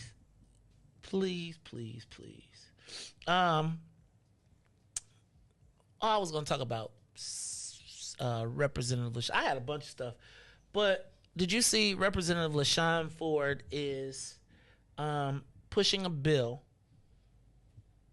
to create state licensed drug injection sites? Ruthie, my initial reaction was like, are these going to be legal dope spots? Riis, we talked about it the last time, because remember they got the one in the West, right? Out west, and it's in the parking lot, right? So I was like, and Representative Ford, if you are listening and you want to call in, please call in. If somebody can reach out to Rep Ford and let him know, we'd love to hear him talk about this. I gotta be honest. When I first read it, I was about to go off and be like, "Oh Lord, he trying to get legalized dope spots, and everybody gonna be." And now he's making it easy for people to do fentanyl. They don't be doing heroin now. And I thought about it. Right. First thing that crossed my mind, my instinct was to be like, to really just be super hypercritical. And as I was writing my notes, and I was thinking about all the conversations we had, I started to think about a friend that I had in the past who had a heroin addicted brother. And sometimes we tend to think that sometimes when you see the dope fiend doing a dope fiend lean on Madison, because you can always tell when some craziness just came out. If you drive down Madison, boy, it be mugs doing the Matrix straight up. And it's very easy to look at them and dehumanize them. But I was thinking about my friend who had a heroin addicted brother, and they couldn't, like, they did everything they knew how to do. From putting him in treatment to rehab to giving him money to, trying to give him money so he didn't steal, to just all of that. And even as terrible as he was as a fiend, they would be worried sick when he would hit the streets. And there would be times when he hit the streets and come back home and be straight. And there'd be times when he hit the streets and he came back and he was all types of broke up. And I gotta be honest with you, as I was writing, I started to have kind of sort of an epiphany. Now, I think I'm still a little ticked off because of crack. Right? Like, I'm ticked off that for me to get to this point right now, we went through a crack era where they locked up a whole generation of men, black men.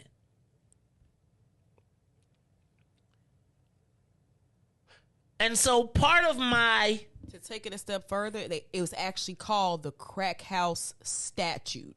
And that is what made it illegal to maintain or open any place for the purpose of using any controlled substance.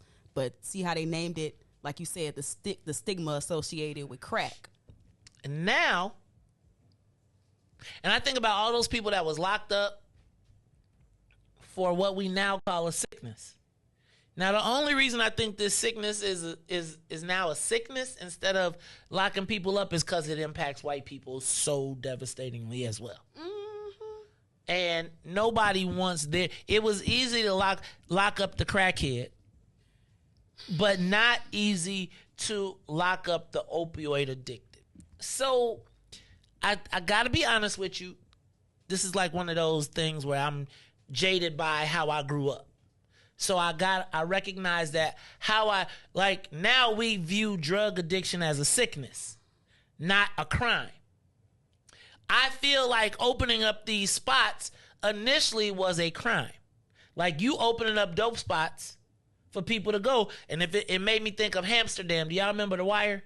In Amsterdam, and remember they opened up, and this actually Mayor Kurt Schmoke of Baltimore did this, where he created a drug safe zone where there was no prosecution, and they flooded the area with resources, et cetera, et cetera, et cetera, which is what LaShawn Ford is suggesting. He said he saw it in Vancouver, and then, like, if you go to Europe, like over to like Amsterdam and stuff like that, like, they have legal places where you can go do heroin or whatever drug you want to do. Do it to yourself, just don't do it to nobody else. And so I guess my question is, should we create safe drug injection spaces? I'm not as opposed to it as I was. I'm pissed off a little bit about it because I feel like When it was us, it was lock them up. This was done to us by United States drug companies. This wasn't Pablo Escobar. We know who did this. And then to see that they settled for $6 billion, that's your jailhouse joint. Man, I'll pay $6 billion and I made $500 billion. Sure I will. And now they claiming a victory. But I gotta ask you. And immunity. Oh, right. Part. Immunity from prosecution. Still people locked up. Should we create drug-safe injection sites?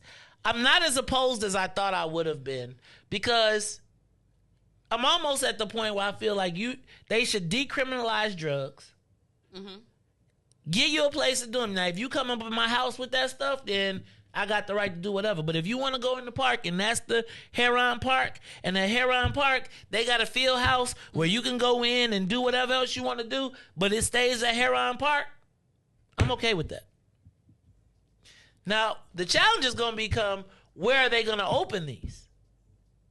Right? Because I got to tell you, did you see that in the paper today?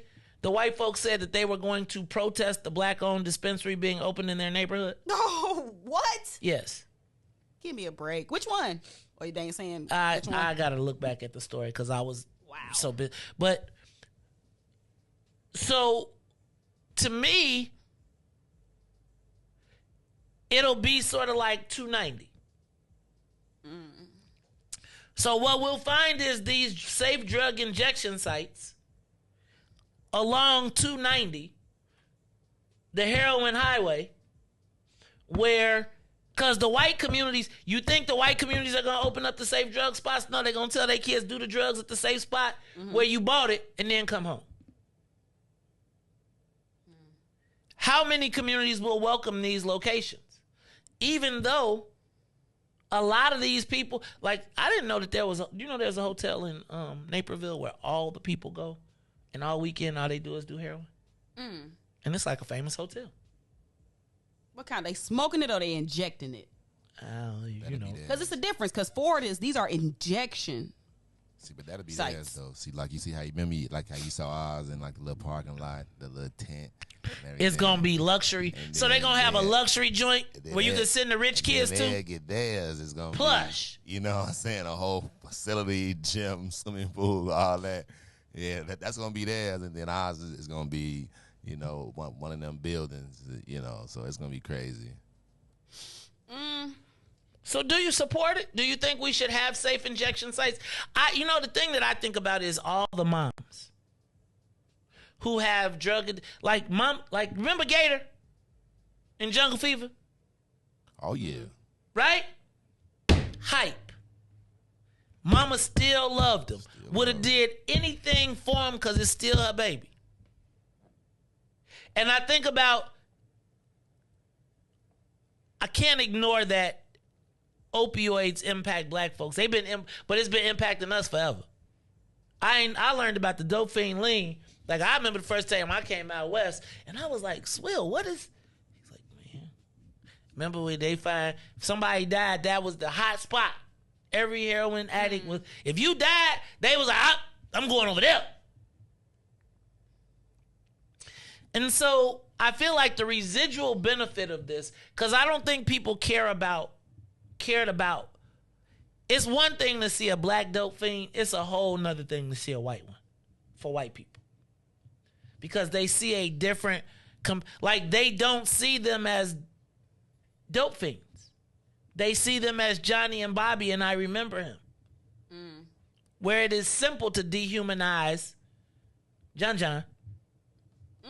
You put laws around John and lock them up. So I do understand how it's just like, now come on now. But really, I do ask, are there now? But the other question is, does it mean we've given up? No, I think it means that there are more white people that are injecting drugs into their bodies and overdosing.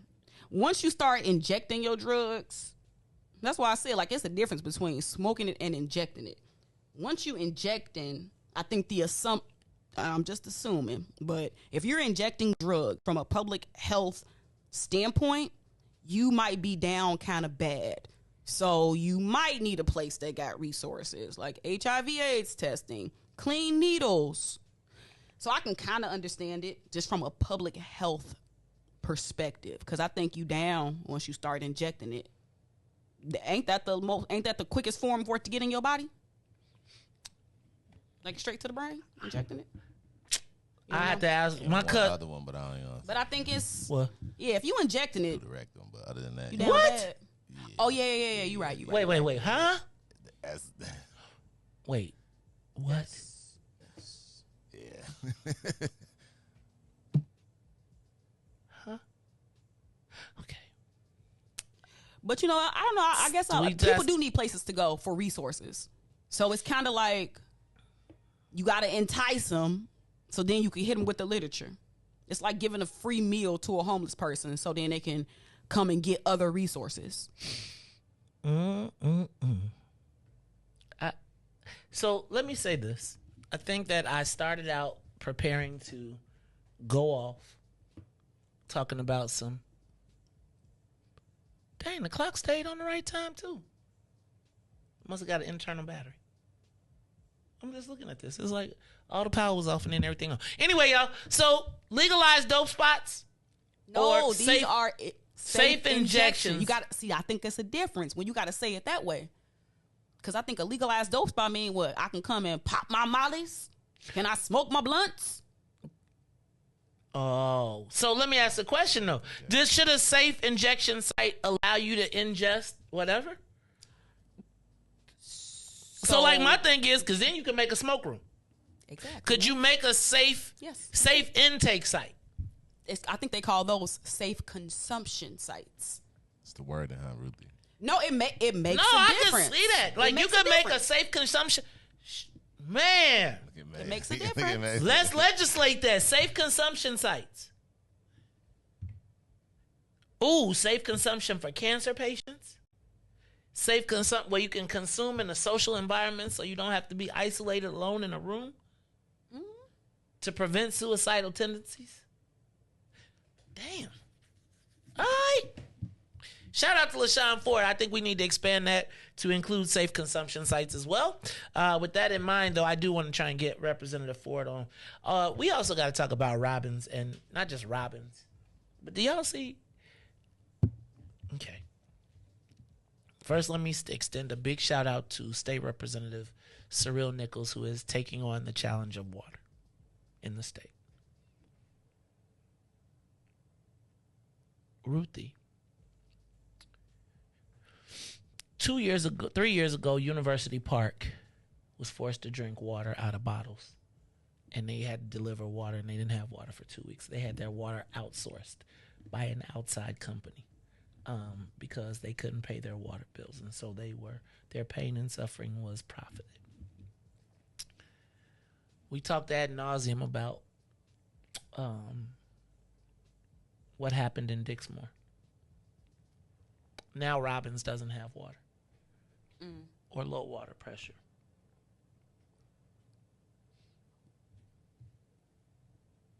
I watched a press conference the other day where the governor, Democrats and Republicans, stood at the front and bragged about the bipartisanship of retiring the unemployment debt trust fund. A couple $1 billion or 1 point something billion. And I thought about the people in the Southland. And I thought to myself, how are you having this press conference knowing that fresh drinking water is not a right in the state of Illinois? I gotta be clear that there probably is no bigger public health crisis right now than not having clean drinking water.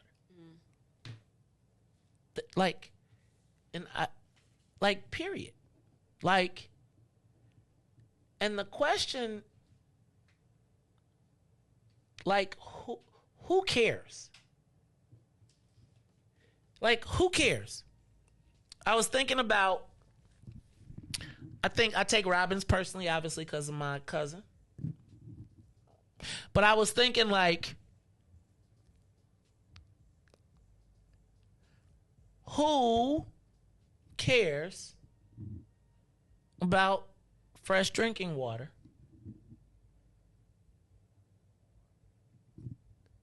for the Southland?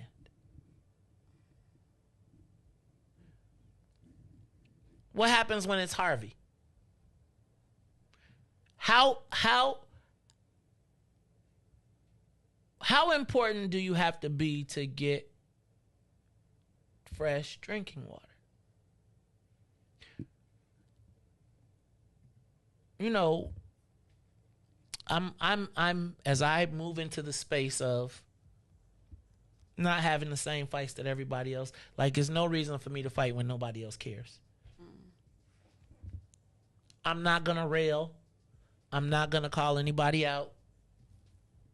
I'm proud of the governor for being able to retire the unemployment pension debt. But to think that in the great state of Illinois, we have people who really are not guaranteed the right to fresh water, who are being told, fix your own infrastructure. Infrastructure across the whole entire country is crumbling. It's funny because I used to always say Robbins is the poorest suburb in the Southland. And the mayor would always correct me and say, we ain't poorer than Dixmoor. Well, now, both of y'all ain't got no water. And we keep coming in with these temporary fixes as if we can't call the Army Corps of Engineers and say, make it a priority to make sure that not the black people, but that the Southland has water. I bet if this was Orland, this would never happen. I bet if this was Oswego, this would never happen. I bet if this was places that haven't been, if these are the places that white people moved to after they left the infrastructure in a shambles, I bet it would not happen to them. Can you show me a town in Illinois where it's okay for people not to have drinking water? Now, it was funny because I was talking smack about Houston because they're under boil water alert. And then I get off the plane only to find out that there's no water in Robbins. No water pressure. Because there's leaks in the tile that have leaks in the system. And again, they back to this. Is it the responsibility of new administrations? No. They don't. If you got a town that doesn't have $20 million operating budget, how they going to pay a $12 million bill to fix water? So they got to suffer through it, the citizens? And even if none of the people that did it are there?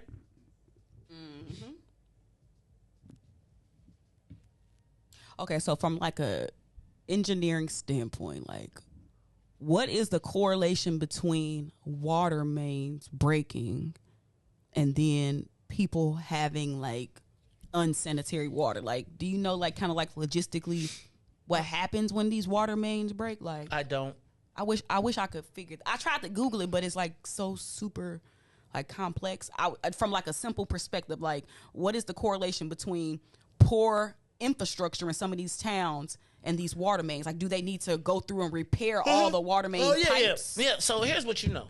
You know that each of these water systems has a lifetime, right? You know that if you put a pipe in the ground 60 years ago, at some point it's gonna rust, right? And so the correlation is, it's just like the whole entire country. All of the stuff that we put in, aging infrastructure is happening everywhere. That's why the people fell through the bridge. That's why all of these things are happening. But every time there's money allocated for infrastructure, there is more immediate. And because you can't see water pipes under the ground. And realistically, who cares about Robbins and Dixmoor? What machine they got to generate it and raise it up to the point? And then if you talk too much about it, guess what happens? You ain't finna you get ain't no help. getting no help.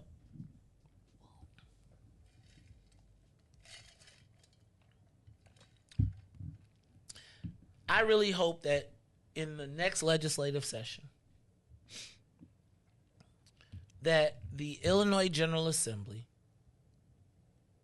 prioritizes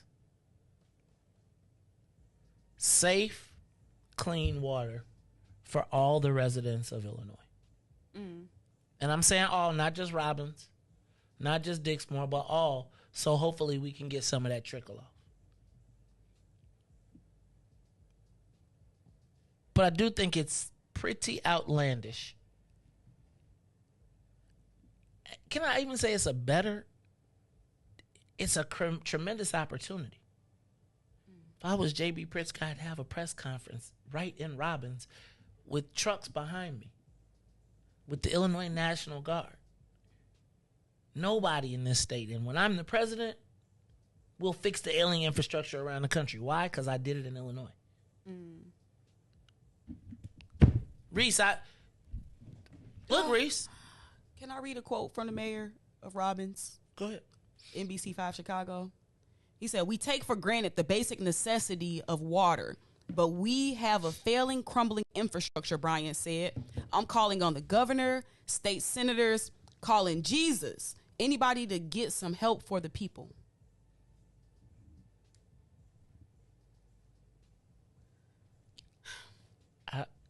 So, y'all, I promise I'm not going to be critical. But I do think that it cooks my grits a little bit.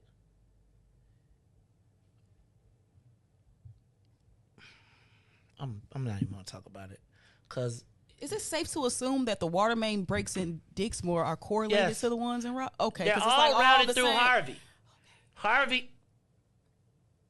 But the problem is, they don't want the Negroes controlling the water. They've been trying to wrest control of the water because Harvey is a pivot. Water makes Harvey gangster because they control the water to the rest of the people. Like Russia and the oil. Right. But it's all good. That's part of the reason. Straight up like water wars. That's why they went after Eric Kellogg. I mean, he was a rowdy guy, but part of it was Harvey always had money because of the water. Everybody had to pay them for water. But if you allow their system to be degraded too, then degraded too, then essentially you cut their power too. Now you tell me, when is the last time Tinley Park? You tell me the last time any of the other places around there, because they're rebuilding their infrastructure using the tax dollars, because you ain't got no business in your town, so everybody has to go to Crestwood.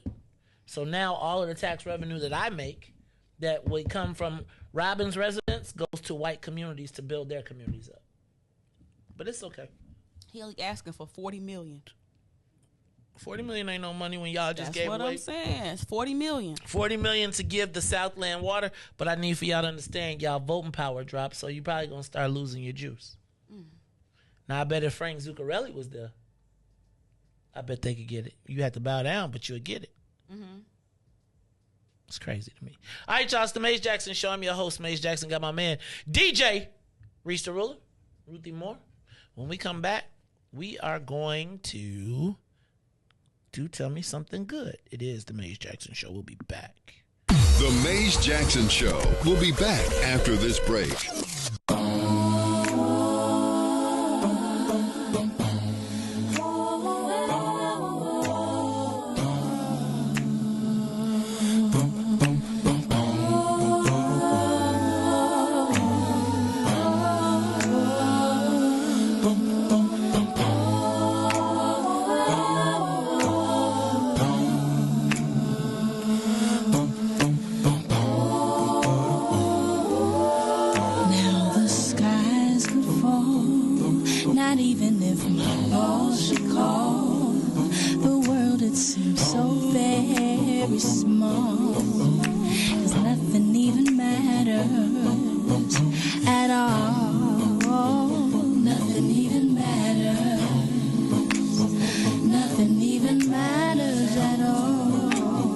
Nothing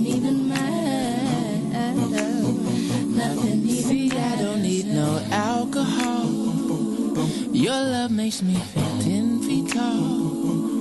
Without it, I go through withdrawal. 'Cause nothing even matters at all. Nothing even matters. Nothing even matters. Nothing even matters. Nothing even matters. These buildings can drift out to sea, a natural catastrophe, but there's no place I'd rather be, 'cause nothing even matters to me. Nothing even matters. Nothing even matters. Nothing even matters. You're part of my identity. I sometimes have a tendency to look at you religiously. Yeah, 'cause nothing even matters to me.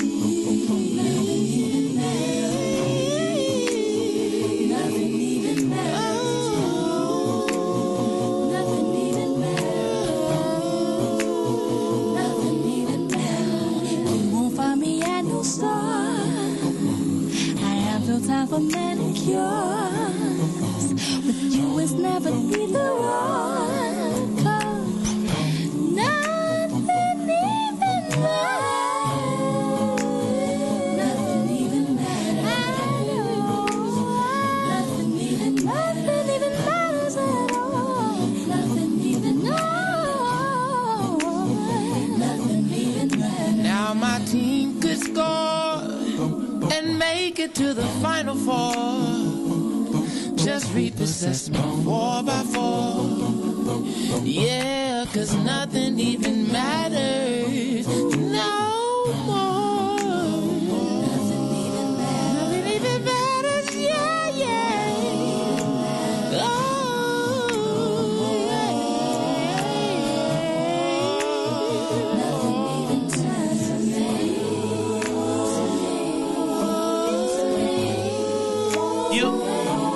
You are listening to the Maze Jackson Show. I'm your host, Maze Jackson. Got my man DJ Riis the Rule. I can't hear in my headphones that much.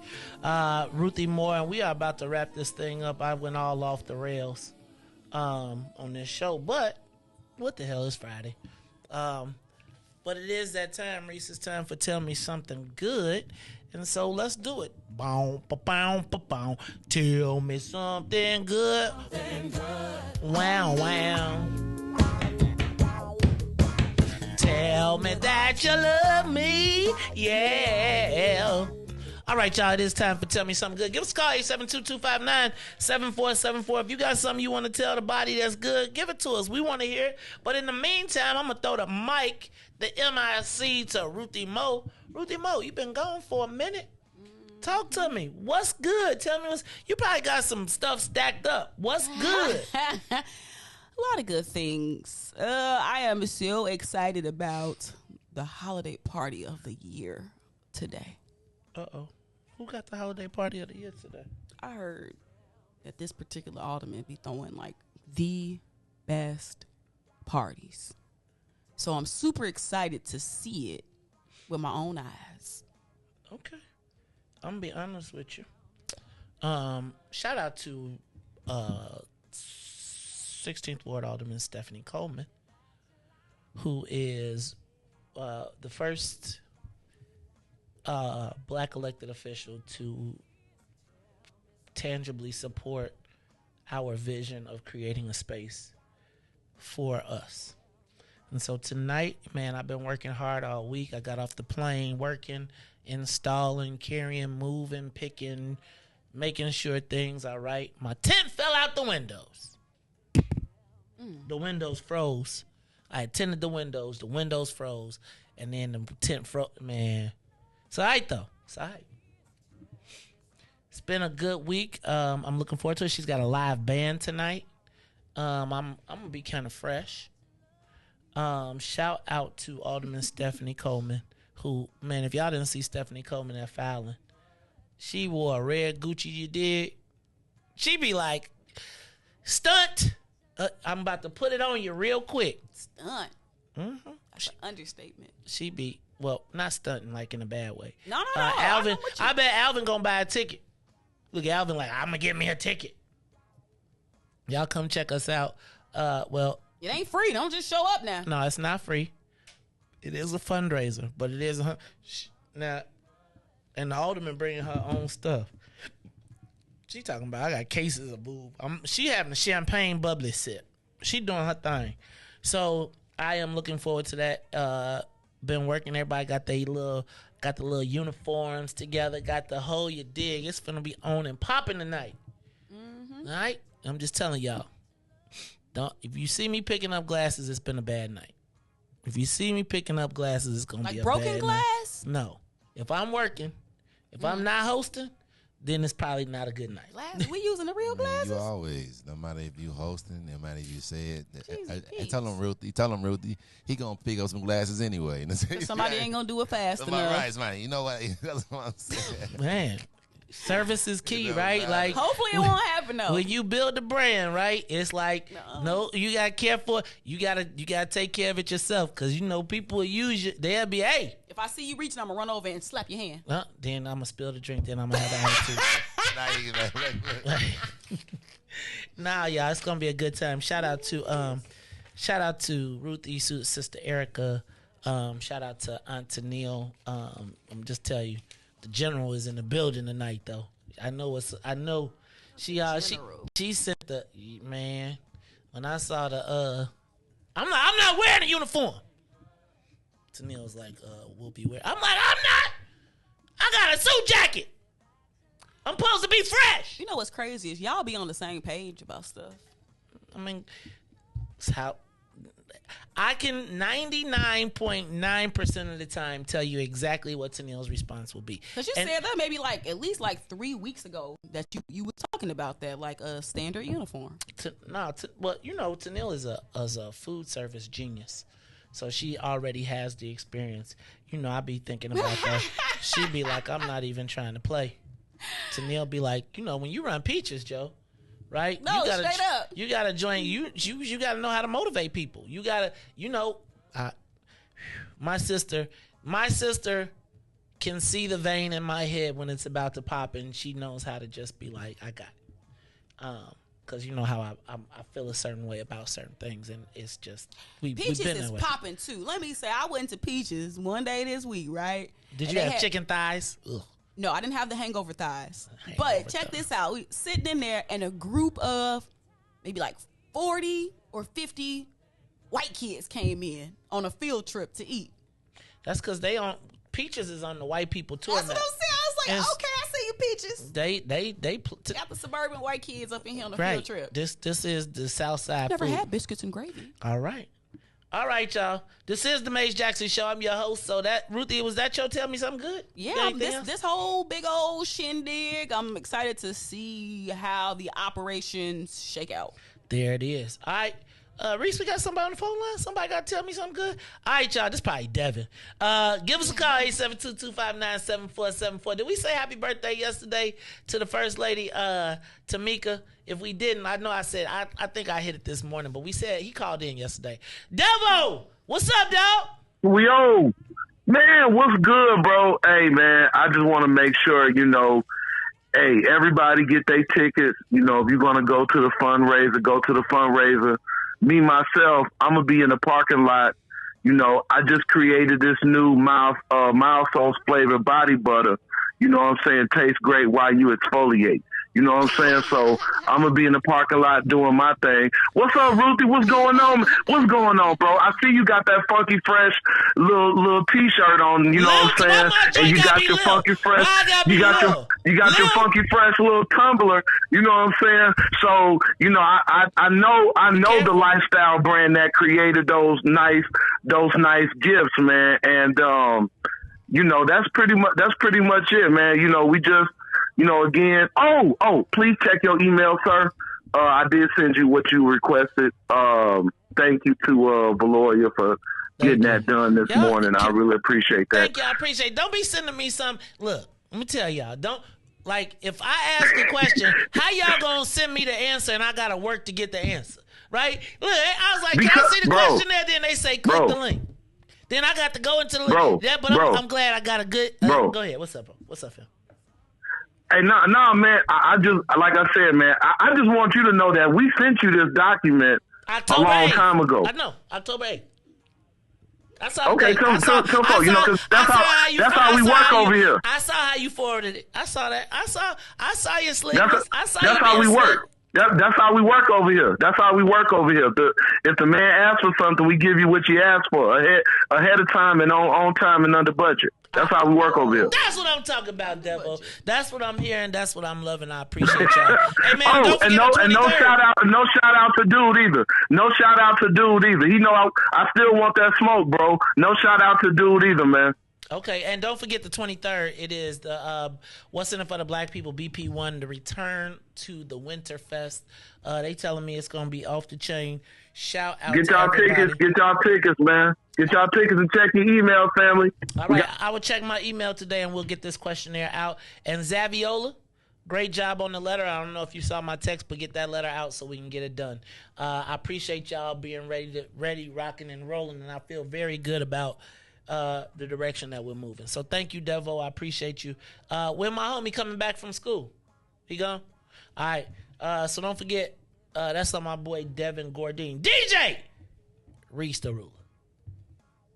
Tell me something good, man. Another weekend, man. I'm at Bowfields. Check me out. 159 South Cicero Road. On the road. You can come check me out, man. I'll be there. Any alphas out there, you know, it's our weekend, so we will be having a party Sunday at Bowfields. You can come through. How y'all? You know, everyone is invited, but you know, it will be an alpha event. So if you want to come through, chill with the bros, have a drink. We have a special drink. It costs $9.06, of course. Oh, you know how lovely! A $9.06 drink. So yeah, man, that is what I will be doing. Happy Founders Day to the men of Alpha Phi Alpha. Happy Founders to the men of Alpha Phi Alpha, the second Black Greek led organization ever founded. All right, but I killed myself. Do you like any alphas? Yeah. Who's your favorite one? Me. Todd. Right here. Yeah. No. He gonna say Todd because he don't know his crossing days. See, that's what he gonna say. Like, do you have a favorite alpha maze, or do you like alpha friends? I do. I have. So, I feel like I have. I gotta really review what a friend is, but I do definitely. I have friends in every organization. I know I talk a lot of smack, but the reality is, I try to find common ground. Just like I like to talk to extreme right people, right? Like I like divergent opinions, and I like different people. So I wouldn't say that I have. I would be honest with you and say that I probably got for real, like 10 friends. Now, the rest of it is probably more like, yes, there's people I kick it with and definitely associates, and there's definitely people that I respect. I would say that, you know, obviously it's probably got to be Riis because I see him every damn day, right? You know what I'm saying? Like, and I don't mean that in a bad way, but I kind of depend on you somewhat. So in that space, I would say probably right now it would be Riis. Then, nice. No, I mean, you know, I feel like, you know, if one day Riis woke up and I didn't have payday, he might not like me as much, right? But Sigmas. See, right, goddamn right. I'll be the goddamn Sigma and pay me my daggone check. I ain't getting my last one. Here, you know what that then it'd be like, forget everything he ever did. It'd just be like that last minute. No, I'm just playing. So I think no, and I gotta say this. Like, I just like the rivalry, right? Like, I like giving the alphas the business and then them giving us back the business. I like Joan, and I like, you know, nowadays you can't say nothing because people start crying. He hurt my feelings. I feel triggered. You know, I'd be like, you know, like, I bet y'all can't even maul at step shows no more. He hurt my feelings. They said that the Kappas dropped a cane, and I'm hurt. I quit. I'm from the era where the step show, we ain't like the step show. We was on the stage. It might be a brawl on the stage. Just how it was. Traumatic. It's not. It's man. Yeah. That was traumatic. Oh no, that's the era of step shows I'm from. Right. I mean, it's like, and that wasn't the era of the effeminate male. Not that there's anything wrong with that, but there was some, a little bit more. Now everybody get along, so it'd be like I go to chapter, I go to the house and people be, yeah, we was kicking it with the whoo. Out of all the fraternities and sororities, I feel like Zetas and Sigmas got the most license plates. And I don't know why that is.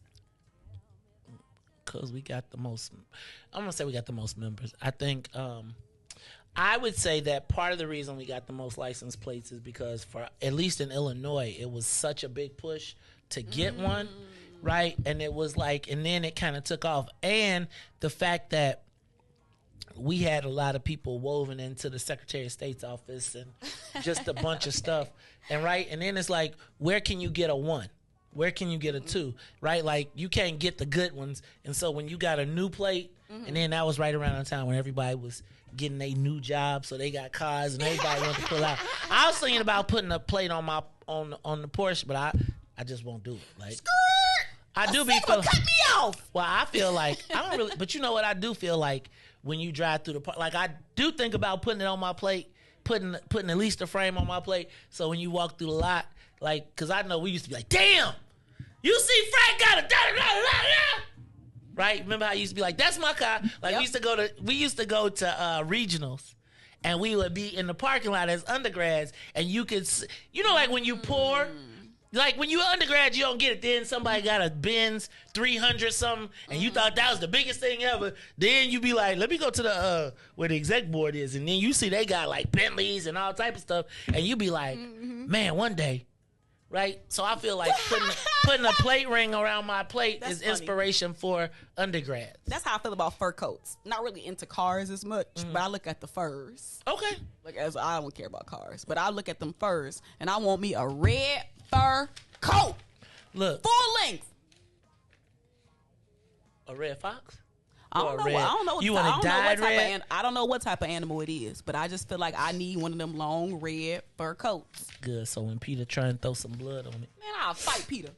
I used to say that all the time when we was in. I remember we did a show in Los Angeles, and they was like, Peter is coming. I was like, I dare Peter to throw some ink on one of these black women coming up in here. Peter ain't gonna do that. Peter ain't crazy. They know who to do it with. They know who to pull it with. All right, y'all, it's the Maze Jackson Show. We gotta get up out of here because I gotta go work. I gotta go hang up some stuff. Look.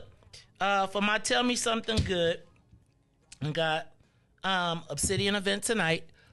Super excited.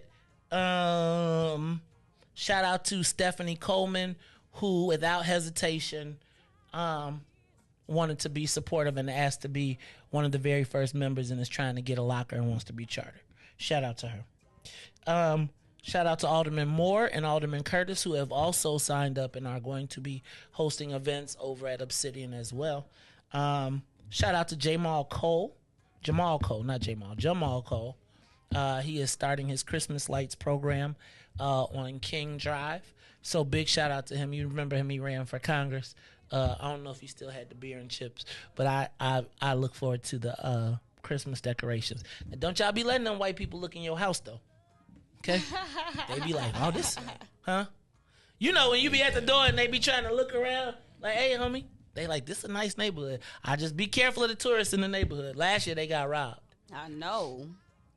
And then, big shout out to the young Prince, MJ.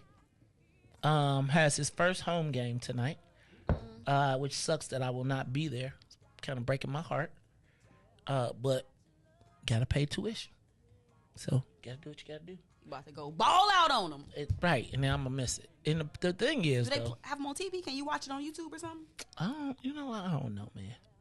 How would you feel if every game you didn't attend to, he dropped 50, but when you came, he dropped 5? I would just be I would love to see it, but I would just be happy for him, right?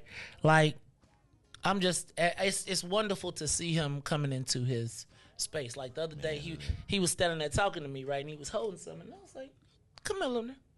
Come here. Let me see your arm. Don't move it. He had a little muscle, right? And you know you can see it, And I was thinking to myself, you probably somewhere in your mind thinking, soon you're going to be able to take me. So I had to go smash his muscle down real hard. So he, ow, Dad. You lifting weights, he got a picture of you, right? Hey, I wouldn't be, hey, you know what, though?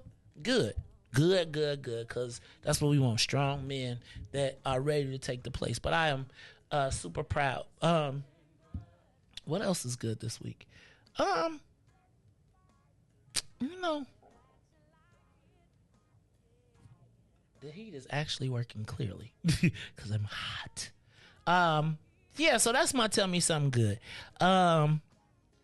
Thank you to everybody who has been, I've been getting a lot of inboxes, a lot of text messages, a lot of texts for support and all type of stuff. And guys, I'm good. Like, I really am in a great space. Like, I'm starting to become at peace with my existence, right? Like, really trying to take it all in. And so please don't mistake my my glee to pass the cup as a lack of love for the people. It's just, you got to make sure that you take what I always tell y'all always got to put on the mask first. You got to put your own mask on first. And I've been choking out for a long time, running around. And so I'm not, it's not a bad thing. I'm looking forward to, we got a big season coming up. We want to do aldermanic debates in all of the open seats. I'd love to get them all on air or broadcast live.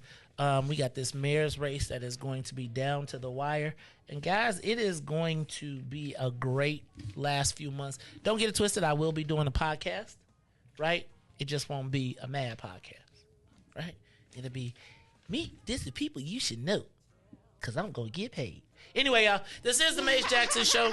I'm your host, Maze Jackson. Got my girl, Ruthie Moore, my man, DJ Riis, the ruler. For all of us, we appreciate you joining us every day, Monday through Friday, 6 to 9 or 6:30 to 8, regardless of whether you're a sinner or a saint. Because every day on the Maze Jackson Show, we ask the question, what's in it for the black people? And if you don't like it, the Maestradamus, you can tell them, the Maestradamus said, we out of here.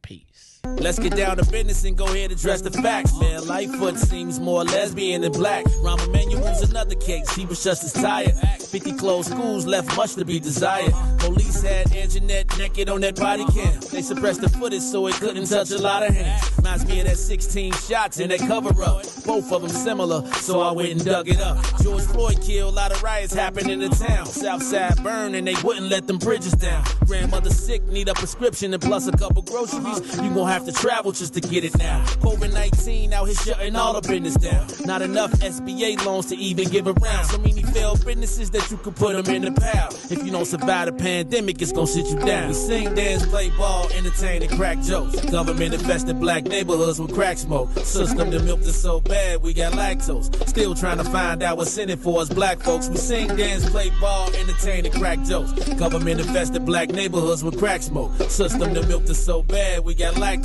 Still trying to find out what's in it for us black folks. Shout out to Willie Wilson, hope one day you get to send it. We need some different players in the game to handle business. Too many shady characters like Madigan and Blago. But when you really break it down, it's typical Chicago. City full of gangsters, it's what the land was built on. Same streets with hood legends, DNA get spilled on. Carjackers out here lurking, trying to get they steal on. Looking for a block to put them Hellcat wheels on. Lenders give bogus appraisals a red line. Car crackers out here getting minimal fair time. Enough to seal carry, I stay with the pipe. But Illinois gun laws giving minimal rights. Stay up on the swivel, make sure I'm moving tight. Check all of my mirrors when I pull up to the light. Pick my homie up from out of town, man, he caught a flight. He was hella nervous, told him, shorty, this is a way of life. We sing, dance, play ball, entertain, and crack jokes. Government infested black neighborhoods with crack smoke. System that milked us so bad, we got lactose. Still trying to find out what's in it for us black folks. We sing, dance, play ball, entertain, and crack jokes. Government infested black neighborhoods with crack smoke. System that milked us so bad, we got lactose. Still trying to find out what's in it for us black folks.